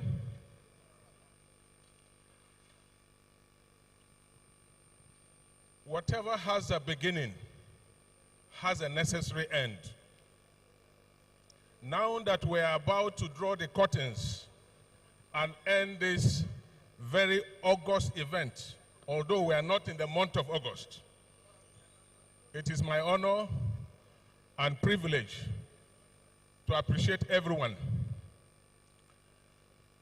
You will agree with me that the most urgent duty is to appreciate people. And of course, appreciation, if you don't make it, it can be likened to wrapping a very beautiful gift without delivering it. And having said this, permit me to first of all appreciate God the Almighty, the omnipotent, omniscient, omnisufficient, and omnipresent God, who has permitted us by his grace and blessings to be here and to have a very, very successful outing. Your Excellency, the Vice President of the Federal Republic of Nigeria, though not here, is ably represented by the Special Advisor to the President, Dr.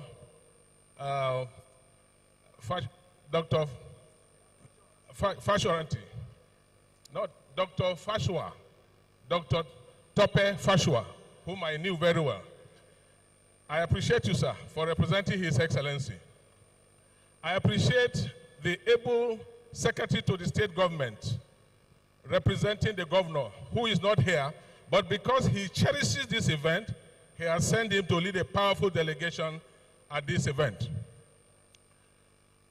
Your Royal Highnesses, the Chairman of the Traditional Council, the Chairman of this event, Your Royal Majesty, Oba Olufale, I appreciate you. That takes us to His Excellency, the keynote speaker, who is a very good friend, and I remember meeting him within the first 2 years when he became governor of Oyo State. And for those who do not know, he's a very ardent and very good golfer. I remember that we played golf and he defeated me a long time ago in Ibadan. But having said this, there is something I want to tell you. Great speakers are not born. A great speaker is made from passion, by way of preparation, and also by way of purpose. And that is what you stand for. We appreciate you for inspiring us this morning and this afternoon. Thank you, sir. Of course, I appreciate even all the discussants. Your words were well spoken, but we have felt your words. We appreciate you, including the gentleman, Dr. Festus, who was just conscripted because one of the speakers did not come this morning. We appreciate all your majesties. In fact, looking at the topic and the theme, the roles of traditional institutions in Nigeria is not only meant for Akure Kingdom, but for the entirety of this country, because we have listened to a very beautiful treatise from His Excellency, and we have just requested for a soft copy so that we can adore it, use it, share it, so that everyone can benefit from that wonderful presentation, sir. God bless you, sir. We appreciate all our special guests. We appreciate all your Majesties, your Royal Highnesses, KBACs who are all here. And of course, to members of the Planning Committee, ably led by my good friend here, Honorable Femi Meshe, and all the members of the Colloquium Committee. All I will tell you is that an individual can only achieve a little, but as a group, we can achieve a lot. That is why this event has been very, very successful. So I appreciate everyone, too numerous to mention name by name, but God has seen all of you and all the efforts you have made, because without you, we cannot even have this program.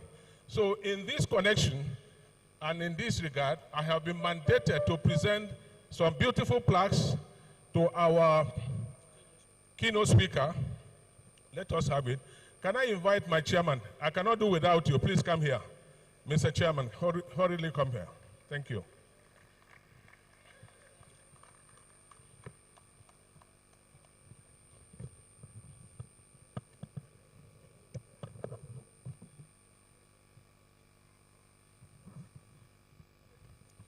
Your Excellency, on behalf of all of us, from His Royal Majesty down the ladder, the Planning Committee Chairman, and all of us as Colloquium Committee members, we present this beautiful plaque to Your Excellency because of the wonderful presentation you did here, not just through someone, but in person, because you cherish this event. Don't look at the cost of this, look at the words on it, so that each time you have a reflection on this, you remember this day that you made us proud, and we all appreciate you. God bless you, sir.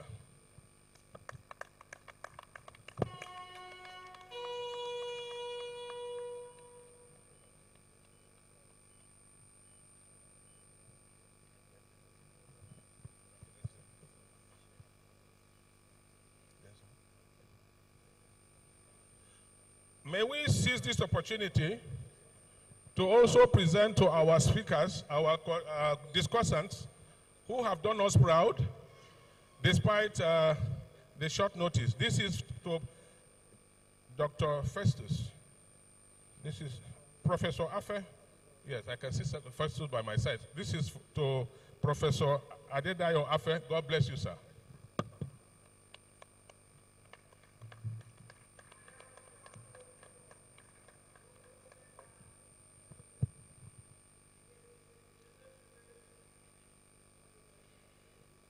Yes, this is to another very good gentleman who is a force to be reckoned with, not only in Ondo State, but nationally. My very close friend and younger brother, Chief Dr. Kayode Ajulo, SAN, OON, the Baomofi Lewe of Akure Kingdom. Thank you very much.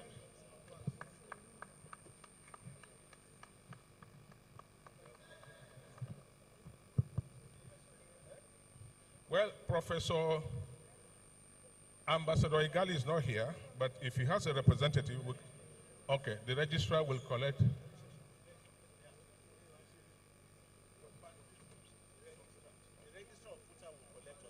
Okay, I understand that the registrar of FUTA will collect on his behalf. So this is to His Excellency Ambassador, who did us proud, and please make sure we get his paper and circulate to all our attendees at this very important conference. God bless you, sir.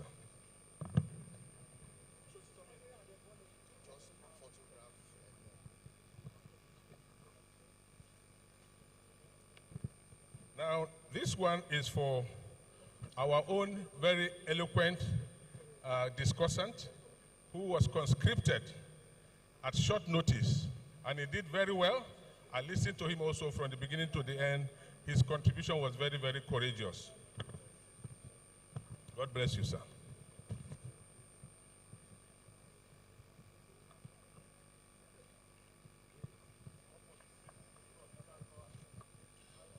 Yes, thank you very much. Thank you very much. Just as we're about to bring the program to a close, Your Excellencies, our KBACs and other distinguished guests, we have just one more thing to do, and that, of course, is the group photograph. So members of the reserved seat will kindly step forward. The discussants will join them, and of course the chairman of the planning committee will also join them. And after the group photograph, we take the Akure anthem and everything comes to a close. So let's have the group photograph now. Kabiyesi, Your Excellencies, please kindly step forward for the group photograph, and we can move to the final anthem for the day. Thank you.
It's been a good day, and let's have the Akure anthem to bring everything to a close. And please, we make a way for His Excellency to get out of the hall. The Akure anthem, please. The Akure anthem to close the event. The Emeralds, oh yeah, the Akure anthem to close the event.